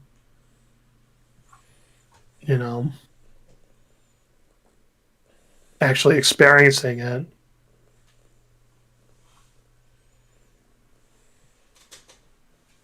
Shit, that's gonna be crazy. There is another fic idea. I don't think I've talked about it, but it's called Before the Morning Sun. Ah, yeah, I know this one. Mm-hmm. So remember that character I was talking about earlier, Roman? Yeah. So the idea is this is an alternative universe where he wasn't born at the specific time that he would be in the normal universe, but he was born around the same time as the other Snoot characters, so he'd be around their age. But the premise of it is his family gets into a car accident and he loses his parents and his sister, and he's basically left on his own as a hybrid, scarred and thrown into this adoption system and pretty much left to rot. Nowhere to belong, stuck going home to home because nobody wants a hybrid, and dealing with that and becoming bitter over time, pretty much just changing his perception about life and really putting a negative output about everything. And then he's got one more year left before he turns 18. And he's out of the system. And then he's out of the system and pretty much on his own, stuck on the streets. But the last family he's going to be staying with ends up being the Aarons. So, and that's pretty much how the story is going to begin. And yeah, people are going to be like, oh, is this going to be like an OCX Fang story? No! I'm going to do like the following done said, no OCX, blah, blah, blah. That kind of shit. The OC just happens to be a character that can interact with a regular cast. Yeah. Pretty much. So.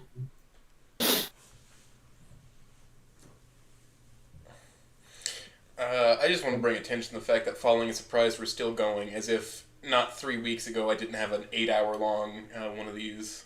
No shit. It Dude, I was could keep 7.5 that. hours. Thank you very much. Like I said, I could just keep talking about my fics and probably ideas that I have and maybe my writing process. Speaking of, I know. what is your writing process? How do you? How do I do How it? do you? How do you? Yeah, how do you do it? How do you find the motivation just to sit down for a while and then hammer stuff out? When an idea comes to mind, I feel like I have to put it down on paper, especially if it feels like a good idea. Um. All right, you know what? Get falling in here. Falling, get in here right fucking now. Get in here now! We got about a minute before he hears that. Anyway, when it comes to the writing process, I am a stream of consciousness kind of writer when it comes to things. But I also like having notes written out beforehand. I mean, that wasn't like that when I was writing Aha, but I changed my way of approaching it after that first story because I felt like it was better to do it that way by having the story beats and notes written out before I approach it. Yeah, I was about to say, like, that's very different than what, like, I've seen on the documents we shared together for Barrel, honestly. That's because I didn't have any ideas built up in my brain. I mean, I had general ideas, but I never had I generally work off of stream of consciousness Stuff. as well, but sometimes there's no consciousness to stream. As in, like, you just can't, you literally cannot think. Are you also a smooth brain? No ridges or lumps, no valleys or bumps. All I Hey! do is slip right off, like a water Hey, slide. just like me. As But when the it came- Fortuners would say. when it came to, I think that's a part of the problem is that with stream of consciousness is that if you don't have anything written out beforehand of like your plans and you're just strictly going based on stream of consciousness, you're going to run into these moments where you're trying to think of something to do for the story and you're just stuck. I know You're what just- I have to do for this next part, but I cannot do fucking bad porn writing to save my life. But that's Well, the problem. Thankfully for you. Sorry. Yeah. Like, there's two experts here who can take care of that. Yeah. Right. One expert, one apprentice. Yeah, back to Swan. When it Okay. It was difficult. I think that's why I struggled with Snoot Game Plus, and I still kind of struggle it. Because when it comes to Snoot Game Plus, especially with the the recent chapter that I put out for it, now you have to think, what now? What are you going to do now that this has happened? And of course, Smooth has given me some ideas already, and Arlock has given me plenty to go through for like an outline, but now I have to think, okay, how are they going to go through it now that they've been through this? What the fuck? Fucker. No, return immediately! Banned. That kind of sounded like he just it was like a portal thing where there's a portal on the ceiling and a portal on the floor, and he just fell through the chat room. So did. Oh, what the fuck was that? Just a scream. We just hear like the Doppler effect go off. I mean, basically, it's, Oh! I mean, he did just appear on the screen momentarily and then disappeared. What is this? That's fantastic. My cat is being very disruptive. I apologize for this. Heard literally nothing. You're not going to hear it What? on Discord. You're going to hear it on the stream. I guess when I also think about writing process, I like to think about how a certain character would think, go into their mental perspective, especially with how they are, start thinking like they do, and then you switch between them. When it comes to like a conversation or an argument or a really emotional moment, you start thinking like they do and how they would react to something. So that's also a part of the writing process.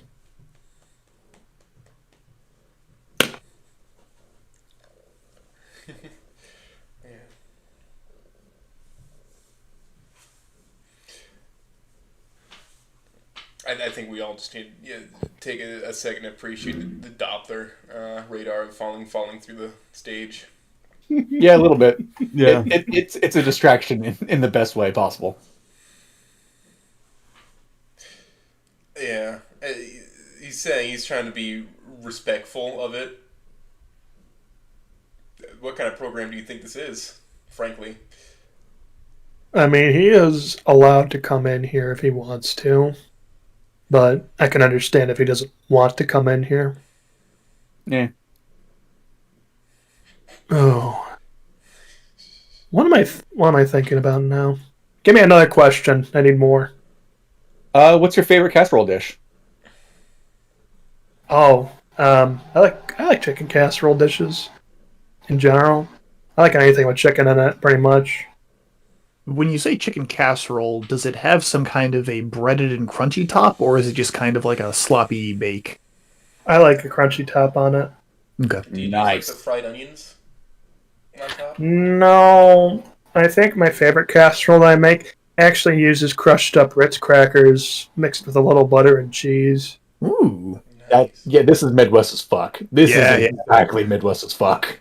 That's why it's my favorite casserole to make. And it's very simple too to make. It's not very many ingredients. Wait, didn't you talk about this during Humo's Writers Roundup? I think last time. Mm-hmm. Yeah, I've been showing this one because it's delicious. Yeah, that checks out. Somebody finally noticed the pigeon. The fucking Yeah, I pigeon! I just just noticed noticed that too. Yeah. Wait, what? Yeah, Arkin, that's just don't question Oates' fucking tastes. We all know at this point. I just saw it. Oates has peculiar tastes, and we just roll with it. Like he's a Stella fan. I don't get it, but we just let it be. You know what? She's just a very relaxing character to me. There's something so refreshing about somebody who'd be just so happy to talk to you, you know? And not just like, oh, this fucker again. Oh, what was it? It was Sage makes. What do you think of the fat ass pigeon, Swan? I am uncomfortable. No pigeon should be that thick. Let me make it bigger. No! No!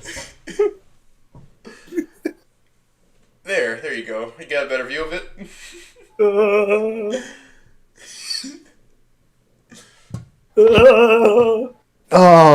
Oh god, it's got that AI sheen to it as well. Oh, it sure does. It's got that lighting that you know a computer made. Oh my god. Jesus Christ.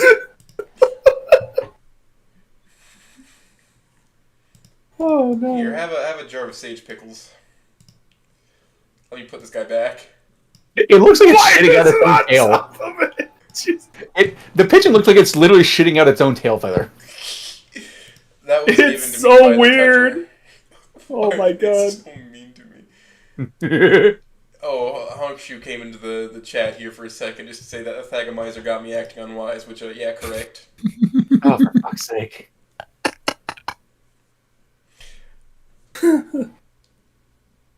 Now to ask a really weird question, is there just like an accent that you find is just oddly attractive? Not even like the sexual sense, something that you're just like, man, this is just so nice to the brain. I like weedy Yeah. French. An accent? Yeah, an accent that's just like, it scratches an itch in your brain. I like the weepy French accent, where like somebody's like half crying while they're speaking in a French accent. I think something that really tickles my brain might be just the actual, like, oh, what was it? It's the way my grandfather used to speak in Swedish at times that really just did something. It made me feel a certain way. It's just that old sounding Swedish just I don't know how to describe it. It's just hearing something in a language that you don't personally know, but you're birthed from essentially. It's just, yeah, it's a different feeling, I guess. Kind of same way with Italian too. I like hearing people speaking Italian. So Swan is apparently a fan of Hinga from the Muppets, the Swedish Chef. What? I mean, he is a proper caricature of a Why- Swedish guy. So Why is Zero here? I wish to punt him across the room. Zero is here just because she is. Keep Zero away from my sage.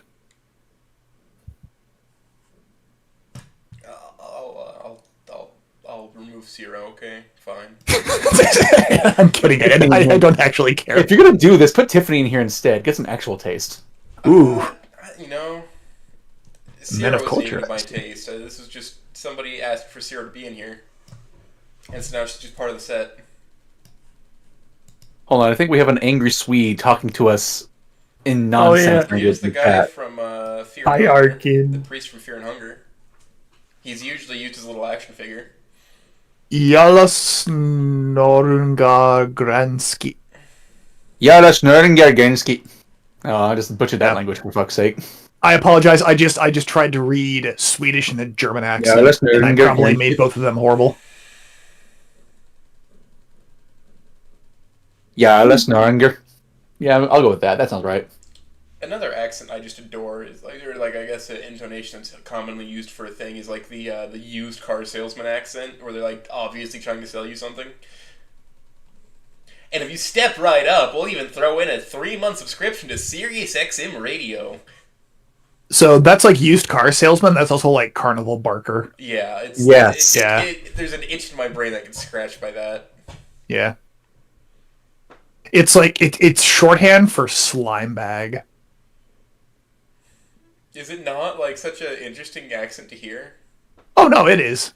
It's kind of like hearing the mid-Atlantic accent as well. The Right? transatlantic. It's yes, the transatlantic accent. It's totally manufactured, Imagine, if you will, but a world. Or no, hold on. Imagine, if you will, a world. A staple the world over. Cooked this time not by a trustworthy human, but by a much smaller, more peculiar creature. A shrimp. smooth with the southern Swedish dialect, almost Danish. Apparently, I got it in one, so I'll go with that. I'm gonna fucking ride that ticket. It's funny because I have family history dating back to the 1600s from southern Sweden. It's crazy that we actually have actual written history and pictures related to that.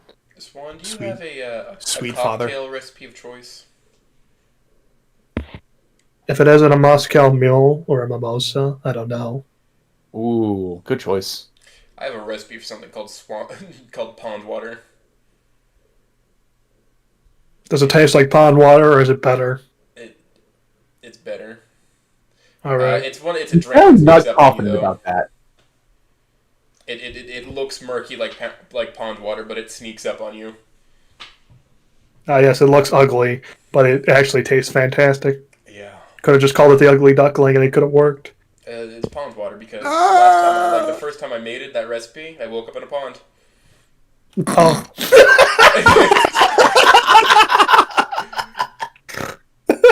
Holy shit. Oh, so you're gonna die at 35. Good. Jesus Christ. You know, I don't drink all that often. I think I'll be fine. Of course, there is a I stay away possibility from that at alcohol. any time a big heavy metal pipe could just fall on my skull and kill me. Metal pipe sound effect. Is that? Hold on. Do we actually have that? I have one. I do! Oh, there we go. Sound of me dying. The last thing we hear before. Last thing you hear before I tap out from this life. Last fucking thing. Hold on. That's a dangerous server to be in. All right. Well, if we've moved on to the point of asking non-snoot questions, I mean, I can just start to fire off all the food questions. That's already happened multiple times, Meister. That's already happened multiple times. La cucaracha. I'm sorry, you just like set my brain back 5 minutes. Hold on.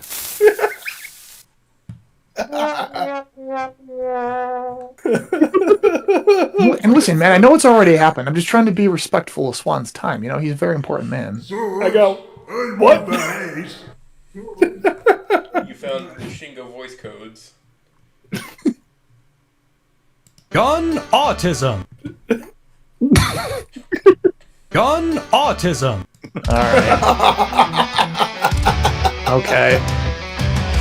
Yeah, I have some of the greatest soundboards That's my known to purse. man. I don't know you. Oh my god.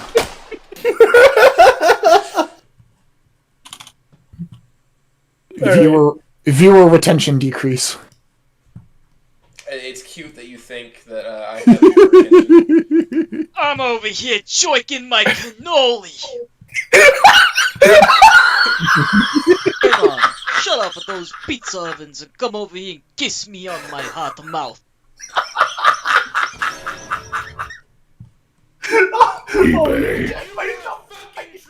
Breathe. Kill yourself now! Shit, fuck! 2024, you will be in Butler, Pennsylvania. A Stop, Discord I'm line gonna will try to fucking assassinate die, alright? Enough, I'm gonna fucking die. Alright. Holy shit. Ladies and gentlemen, for those of you just tuning in, this is the brain rot portion of the stream. Holy shit. I have so much brain rot saved. in Thanks, other Oats servers Obama. as well that I can grab.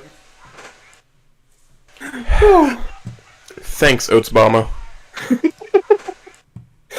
Alright, give me questions, Okay, here's an actual question once you shut the quick writing process questions. I've noticed that you don't like to overextend your fics.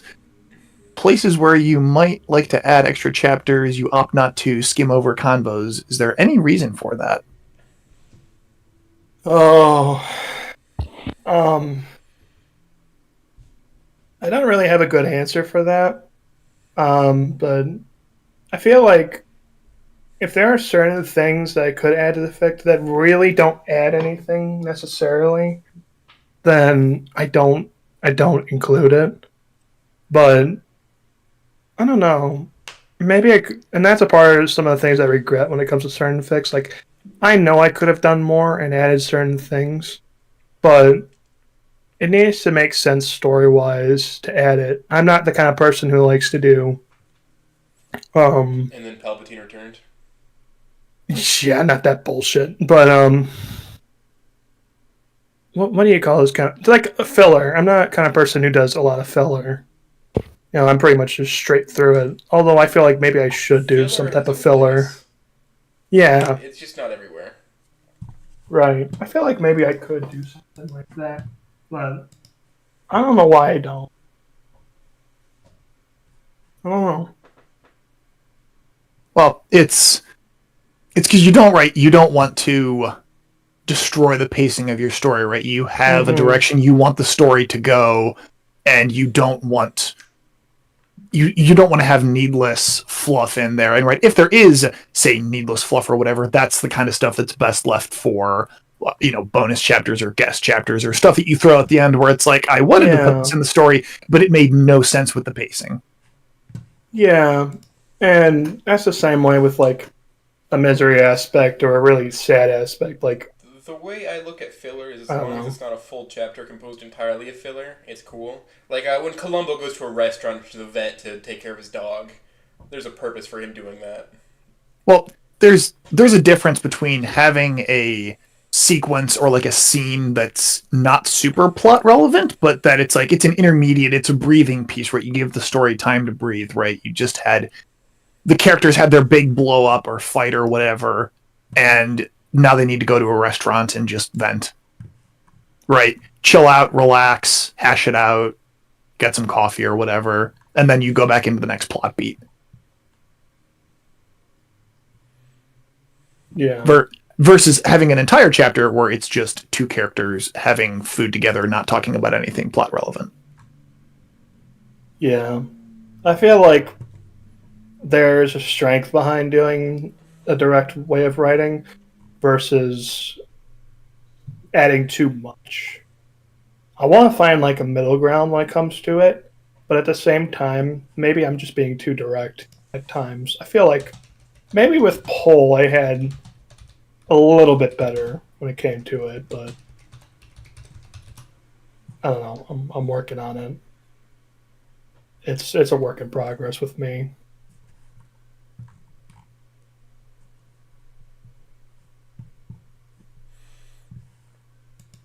We are So- constantly learning. To steal the phrase that the Toucher told me one time was that we learn more in play than in toil. Fascinating. We learn by doing things we enjoy over doing things we hate. So Right. Swan, we have very clearly made it the case that Meister is secretly just Sage. He is just a ambivalent and hard to detect microraptor in Snootverse. What Mhm. Snootverse species are you? If I had to be anything.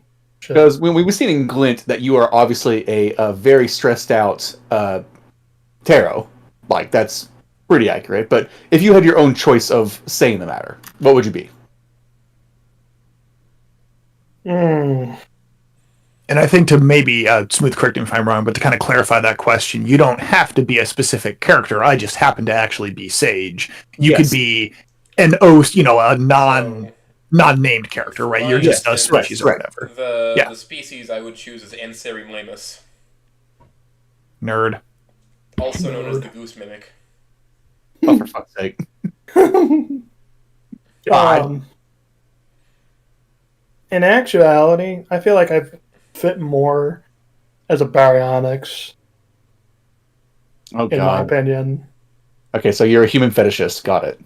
No. That's just a fucking statement. Wow, you like humans? You fucking human fetishist? God, wow. Goddamn ape You're a fucker chaser. over here. Oh god, this human skin liquor. Ugh. Okay. Wow. Okay, sorry, but go on, Swan. Well, I do understand how people would put me in as a tarot for the most part. I feel like I'd relate more to being a baryonyx. Because I am for one a carnivore. And two, I feel like baryonyxes are more chill in general, while also being emotional.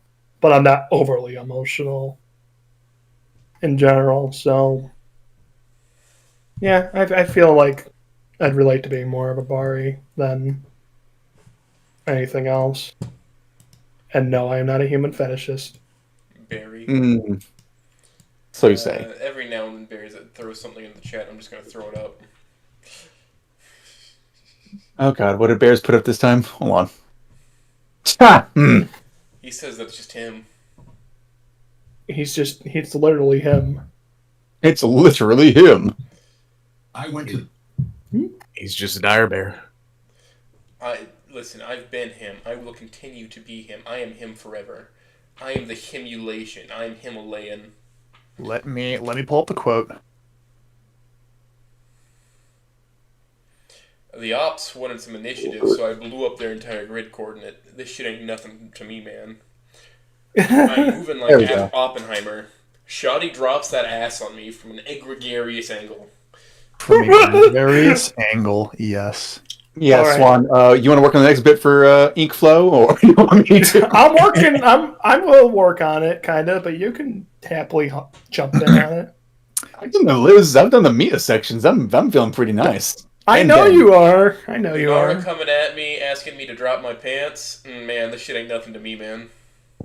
Don't tell me to or that I can't. I can and I will. I'm him. I will continue to be him. I really do this shit. Start writing and stop being a coward. I genuinely want to get that on a plaque to put on my desk. That would be kind of fucking hilarious, honestly. Well, and those are the closing notes to A Dash of Sage. Oh, of course. Okay, this makes way more sense now. They are genuinely inspirational words that come at the tail end of that story. Oh, here's an ink line from Ink Flow to get your tongues wet. Don't put it like that. It's gonna get something else wet. Go on. Anyway, you walked into that one. Jesus Christ. Fuck my life. That's what you have to do. What the fuck is Obamacare? Hey, Obama, I don't care about shit. Sends bitches to the floor. They said they needed a stealth agent, so I put my hands on the Benihana hot plate and scalded my fucking fingertips off. They will not find me. Bear, I've been talking about this for the past couple of days. Package, so I skinned his ass alive. I smoked a neo-op so bad that the meat came off the bone. This shit ain't nothing to me, man. We're snorting that good Buffalo Soldier terror and Jordini Jibbles. Holy fuck. Holy fuck. This is... Babylonian Zaza gave me Vitruvian man flexibility. And Zaza got me talking like Pingu. That's one of them. Bottom shelf Zaza got me with an erection lasting 4 more hours. I will not be consulting a doctor. This line is entirely relevant to the entirety of Snoopverse. I'm smoking lizard taint. Top shelf Zaza got my circadian rhythm fucked up. There's one that there's one in here that Meister wrote, but I don't think I'm gonna say it. So people can read it. Genitalia got me zooted. You can't make this shit up. There's one in here that that Meister wrote that I don't know if I can say it. Say it. Just say it. Szechuan Concha landed me in the Holy Stone psych ward. Shit was insane. Rapid chick sucked my dick for ham and cheese sandwich. I've actually been thinking about how to incorporate that one specific line, and I'm looking forward to it. I think we should just finish up with Bears reading from some of his list of caveman flow things. Holy fuck. Holy fuck. Why are all so small bears? He's a tiny boy. Okay. Alright. Alright.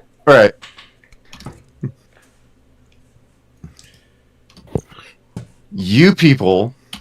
Whoa. What the fuck do you mean by that? Guy in near I didn't realize I could just jump in at any time, at anywhere. So racially charged, man. Dude, calm down. You people. Oh, man.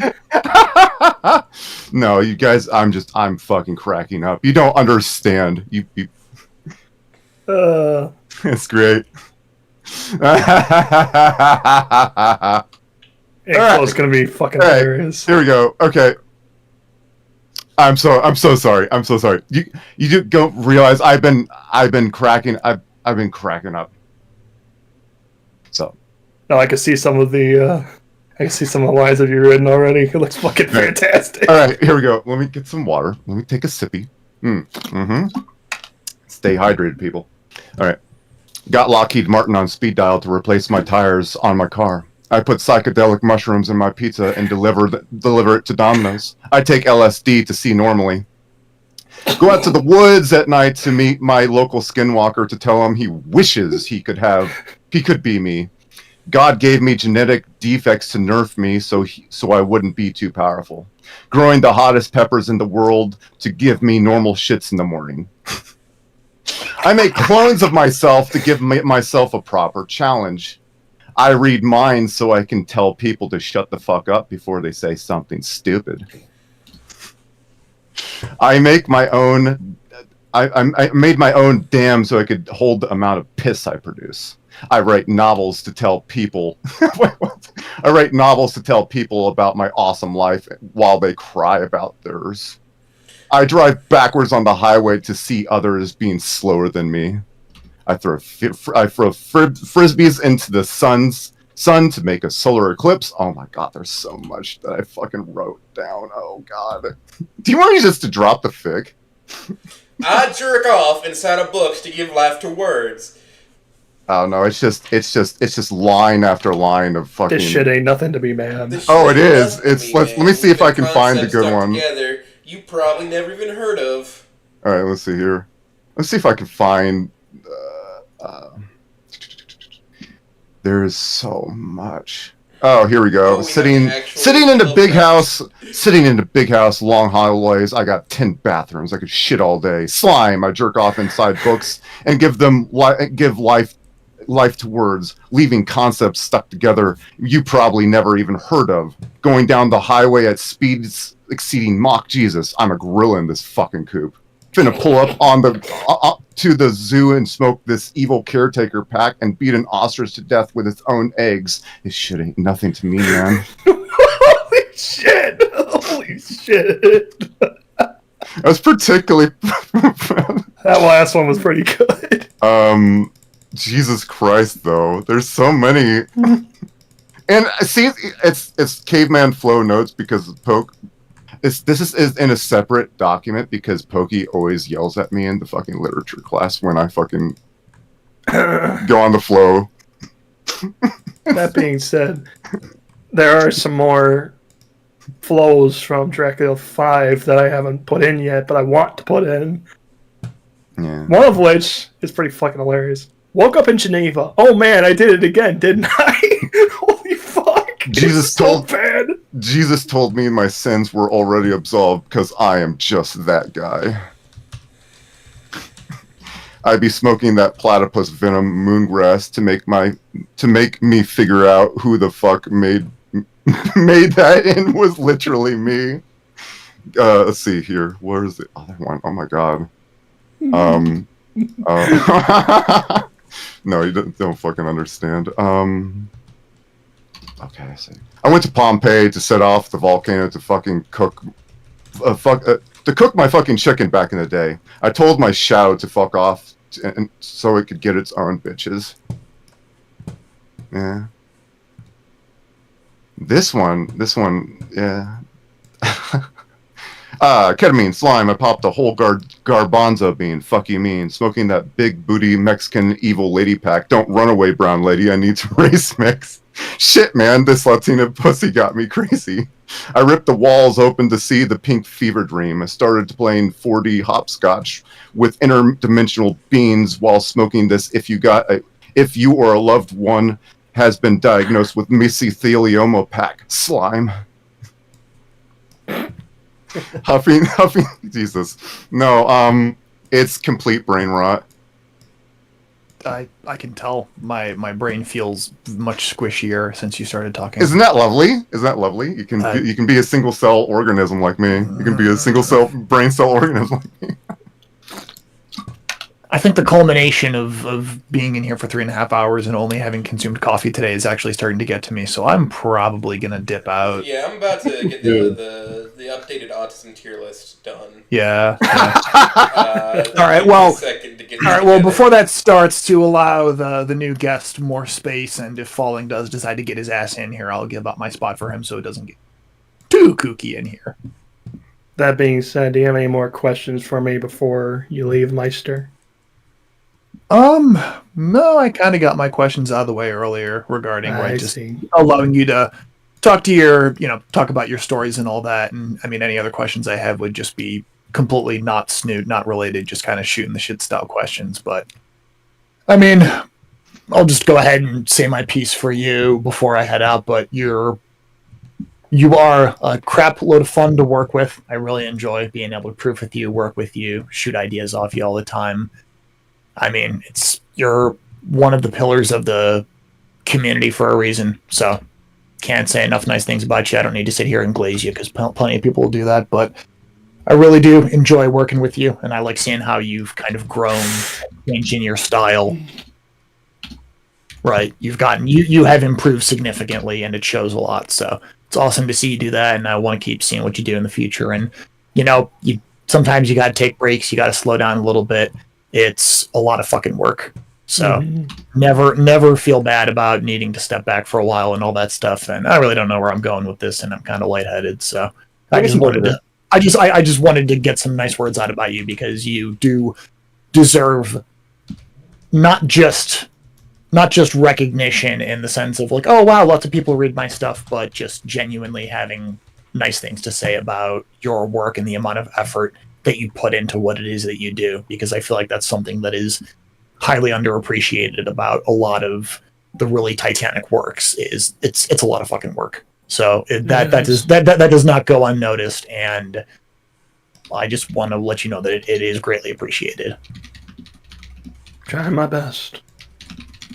Sometimes it's all we ask for.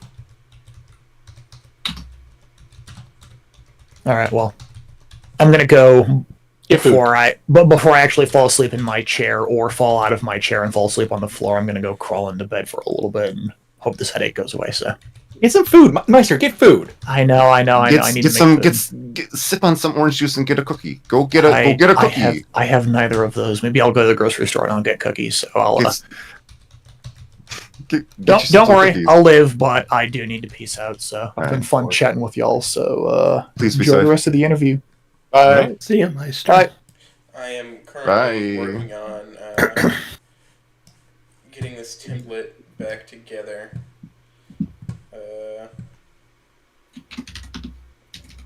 I guess while we wait, I am going to drop a funny.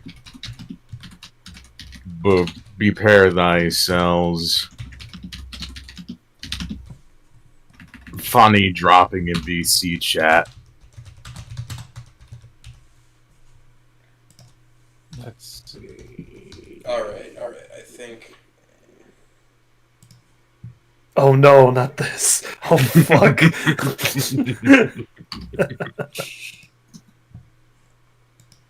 Sign with Google. Yes. Confirm. No, it didn't let me make the template correctly.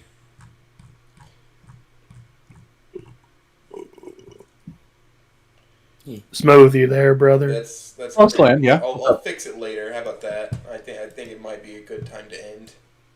Throw more questions my way. Otherwise, hold thy peace. Yeah. I think I had a few. But I think I forgot. God damn! I'm sorry, Swan. That's all good, bro. I do. Oh yes. We have been discussing True to You and Before the Morning Song, and God, how lovely those are going to be once they're ready to be cooked. And I was wondering, me personally, do you have, because your fics all have the same formula. You have a non-arriving to school. You have the initial conflict. You have the payoffs and the drama in the between. You have prom epilogue. That's it. And you have, that's it. That's your formula. And that is a well-worked formula because it works well for you. I was wondering, at any time in your writing, have you ever considered, me personally being the E4 person that I am, E4 college Lucy in and on, because that's just not touched upon in this new community very much, I don't think. It could because be. I think I really, really want to do something with that, to be perfectly frank with you. And And it would be interesting to see, instead of them meeting in like high school, you have them in college or something. well, it would be part of the, it would be post E4, post E3 or whatever, Yeah. and they would be in college together rather than it would be starting. It would be at the fic would be at the start of the college instead of the start of the high school, if that makes sense. And you could have all the drama in between if you want. Lucy figuring out what the fuck she wants to do and on doing the same formula with the same payoffs, I guess. And it could end up several years later in I don't know, in the kid's point of view or something like that, because the kids would probably be older if you want to do a time skip like that, because I noticed that's how you do it with the epilogue of your fic. You always have years later, here's the kids. And there's nothing after that, except for with Aha and I Want to Take Responsibility. And coming after that, True to Yourself and Before the Morning Song. Or that's completely altered universe, but you know what I mean. By the way, I can't wait to be to craft the happy fic where Roman is completely happy and it's a lovely fic with no pain and suffering, and Mama June is still alive. Fuck.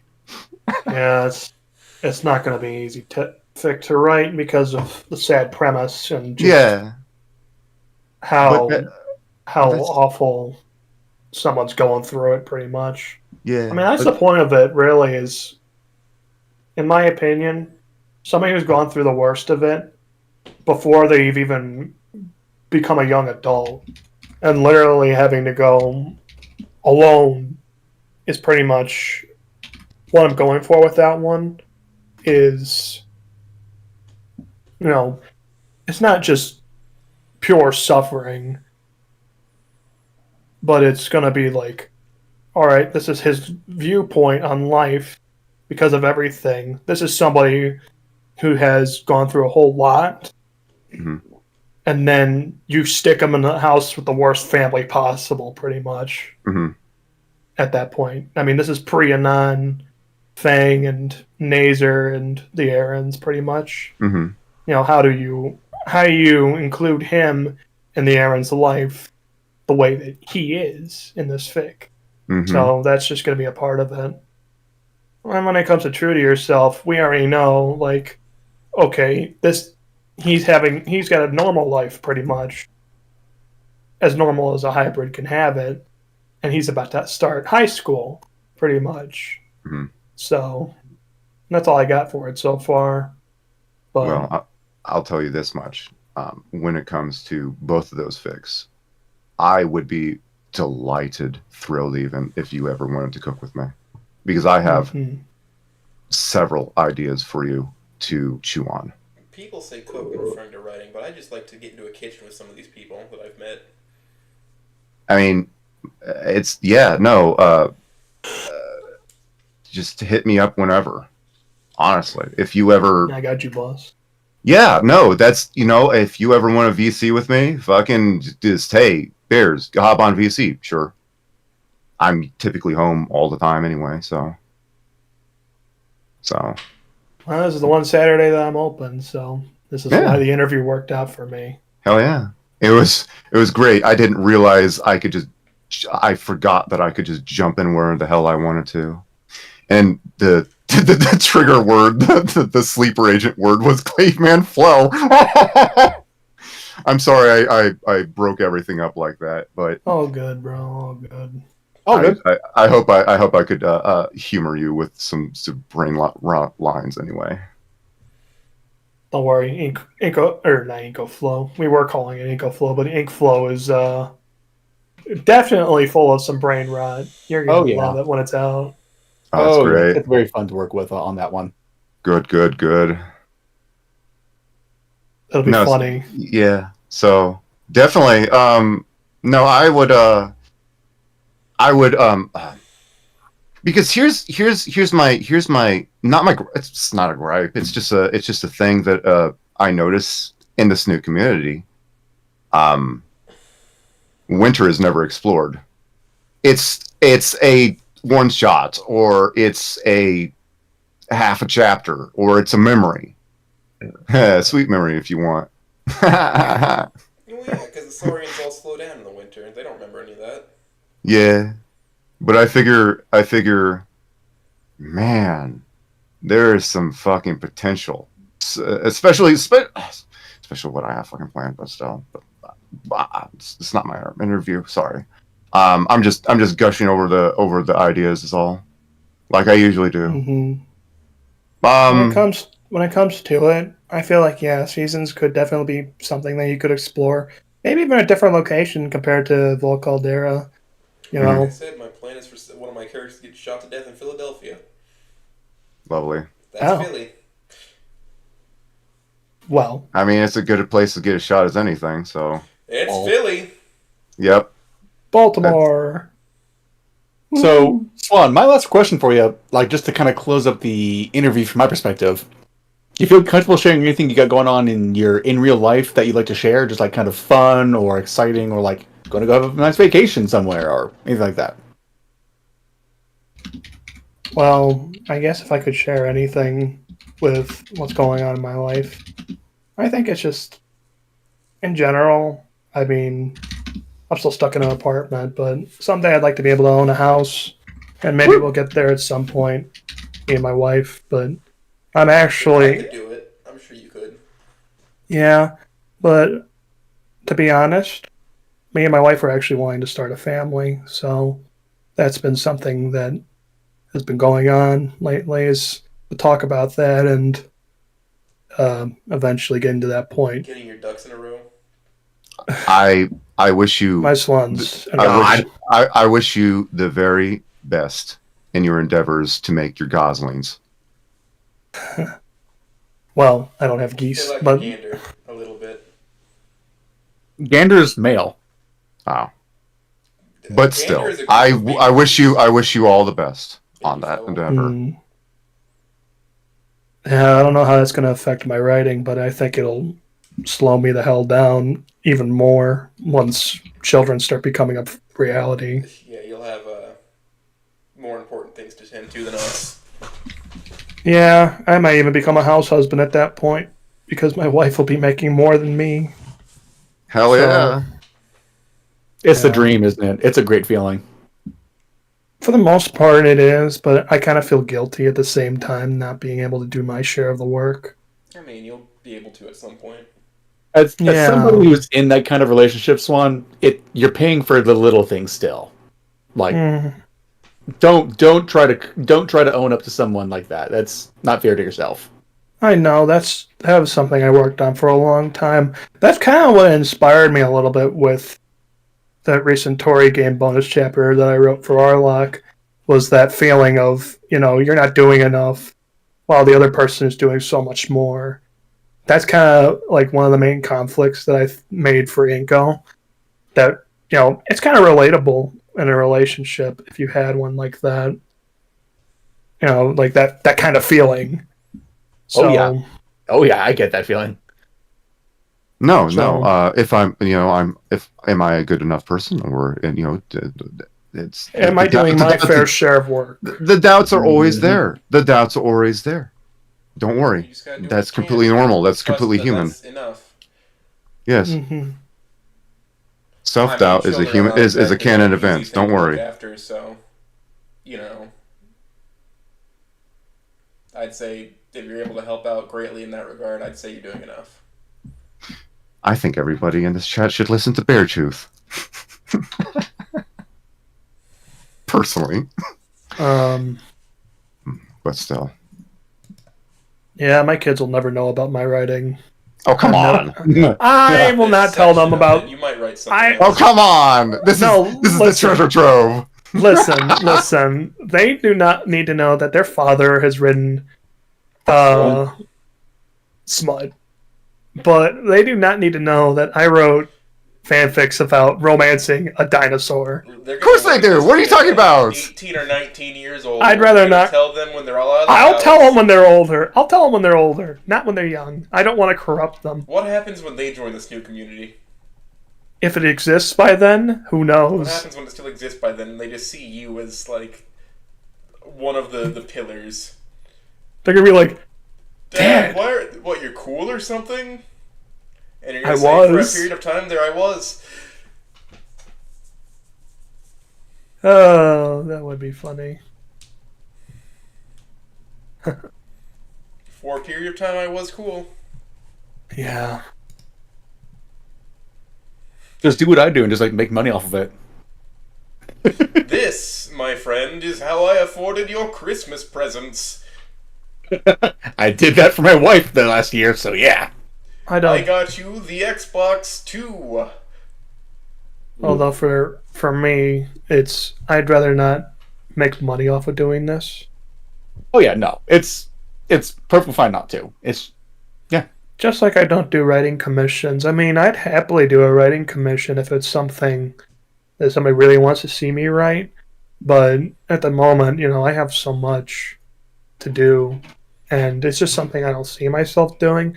But if someone really, really wanted me to write something, yeah, I mean, I'd do it. And yes, to answer your question, Shuhan, My wife has read Pirate Princess, and she thinks it's fantastic I wonder and what cute. Shuan's going to tell his child about his writings. Oh God. You see, I think that's a more difficult subject to broach than anything you've written, telling your kids, for Shuhan's case. Because most of what you've written is, I'm going to go ahead and say, fairly innocent in content.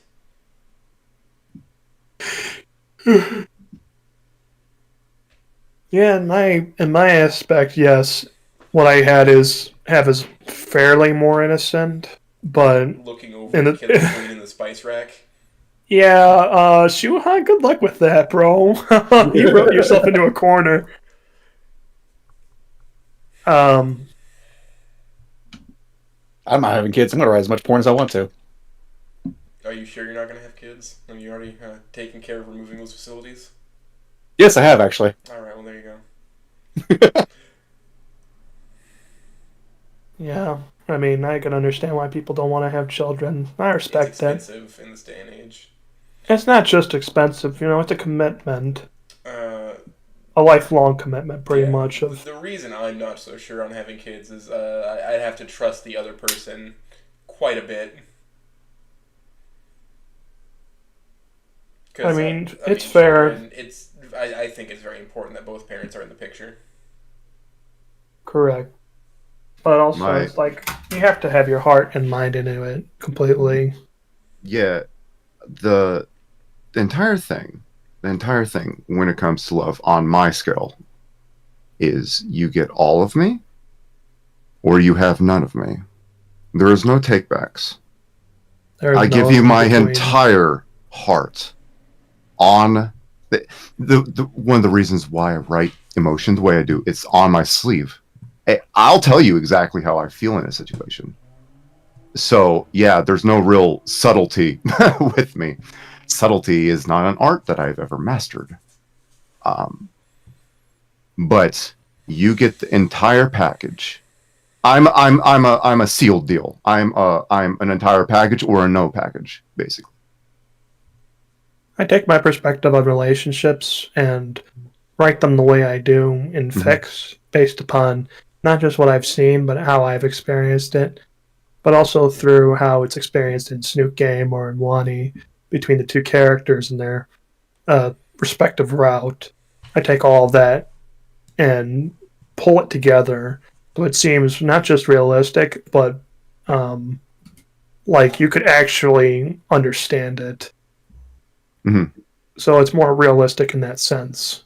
And the strength through bonds, and the strength through being frank and honest and open with your partner is the key difference.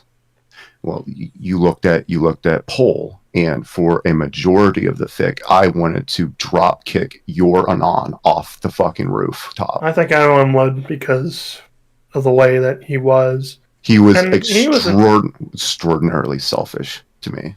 Yes, of course he was, because he didn't understand it. Mm-hmm. It's only when all the shit that finally happens that he finally, it makes sense to him, what's going on. And sometimes it takes that for some people, that if you're blind to a fact, or you don't know what you're doing and it's affecting the other person until they finally tell you or something happens, then it starts making sense. I mean, from that perspective, yeah, that happens, and I've experienced that firsthand. So, the foundation, the very foundation to a relationship is to be honest to your partner. It's purely communication. Exactly. Pole is a lesson on communication. Yes. Do not be afraid. Do not be afraid to talk. Do not be afraid to just get it the fuck out there, because if it builds and builds and builds and builds and builds and builds, and you push it deeper and deeper and deeper down, you're just gonna fucking snap. And it's just gonna fucking, or you're gonna push people away. And shit like that. And it's like, yeah, no, communication, people. there's your old man bear's lesson for the day. Communication is key to anything when it If comes I to could ever relationships. give any relationship to advice, as someone who, Arlock, thanks for watching, bro. But if I could ever give any relationship advice to anyone, love isn't just what you need in a relationship. There are many building blocks that you need to understand in a relationship that isn't just love. You gotta have the communication, the openness, the ability to accept your partner for who they are and what they are, and then they have to accept you as well.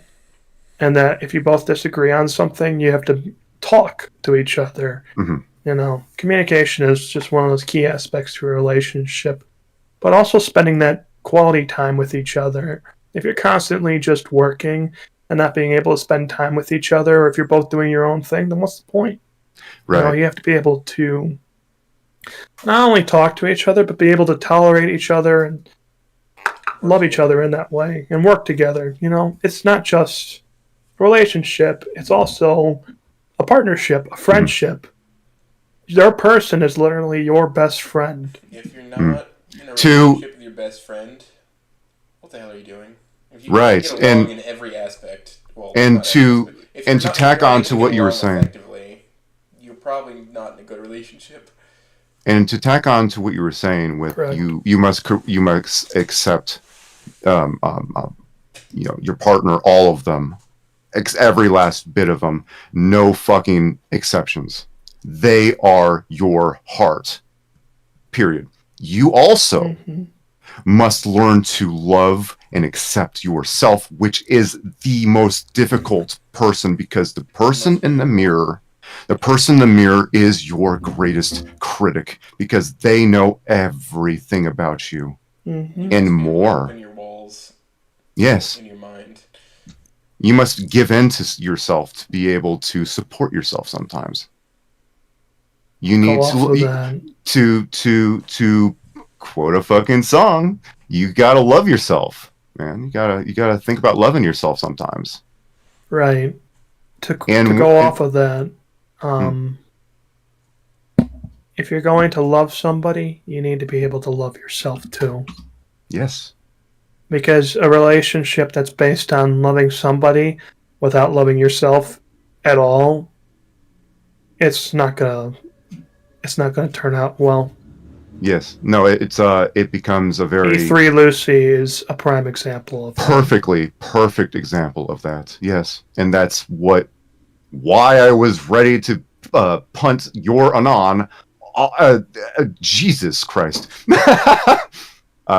I'm like, oh my god, I'm ready to bend space time and strangle this bastard. Well, that's why I wrote him the way I did in Poland. I know it was brilliant. I loved it. I hated it, but I loved it, if that makes sense. Right. There's a point to it. A story cannot be without conflict. Otherwise, it becomes an anthology, and nobody wants to read an anthology. Exactly. So many anthologies. I'm very sorry about the engine noises outside. People are just being retarded. No, that's great. Cutting their exhaust off or raveling up in a residential area. I forgot today was drag racing day. LOL. Well, I don't really have any. Right next to the police station. It's stupid. Well, I don't really have anything honestly left for Swan myself. I'm kind of tapped out after almost 4 hours. Yeah, it's been nearly 4 hours. Congratulations, Swan. Yay! When it comes to, I was going to ask if Scorpion or you had any more questions. But, I guess only real question I have is, what's your absolute crack fic? Oh, when it comes to crack fics? Yeah, like, what is the most wacky idea you got? Other than the sequel to Caveman Flow. Yeah. Good night, Arkin. When it comes to crack fic ideas. I really haven't thought of anything crazy other than potentially a one where Olivia's just faking being a cripple. That's just a joke. Oh man, that's it's a good fun. one. Another one where what was it?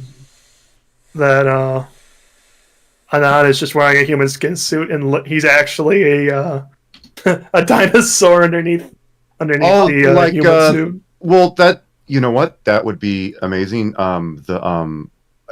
Maybe not a dinosaur underneath, but I'll tell you what would be interesting if you could build off that is the Beta Anon design that he's hiding amongst Saurians. That'd be great. I've heard of that one. It would be pretty funny to do. I think somebody's already writing a fic about that. I do like that. Here's the thing. I do like that idea for a Halloween chapter or something. That'd be kind of cool. Monk, I can already Monk see had the a pretty good one. I can already see the Olivia one called "Fake It Till You Make It." Yeah. Oh yeah, that'd actually be pretty cool for a crack fic idea. It's I not was something gonna I would ask, write. how you go about it, how you think the most effective method of going about finding somebody to love, but that kind of feels left field. That's not something where the same thing will work for everybody. Yeah, well, I'll tell you this. I found my wife on the internet. I met her on a dating website, and we were long distance for pretty much the entirety of our relationship. Until more. My wife asked me out without me understanding it was a date. Well, yeah, well, be so lucky. Well, it took a lot of trial and tribulation to find my wife. So there was a lot more than just her before her. Mm-hmm. There's when you click, you click. That's all there is to it. Mm-hmm. And when you know, you fucking know. I'll tell you this: long distance relationships are like the hardest thing you will do in a relationship because humans in general are mostly just they like physical touch and being close to each other to talk to each other. And it's difficult when you're not in close proximity and that time that you get with them, whether it be through like a Zoom call or you going to see them or them coming to see you, that time is precious. And yeah, it's something that I don't recommend to anyone if they can't manage it, but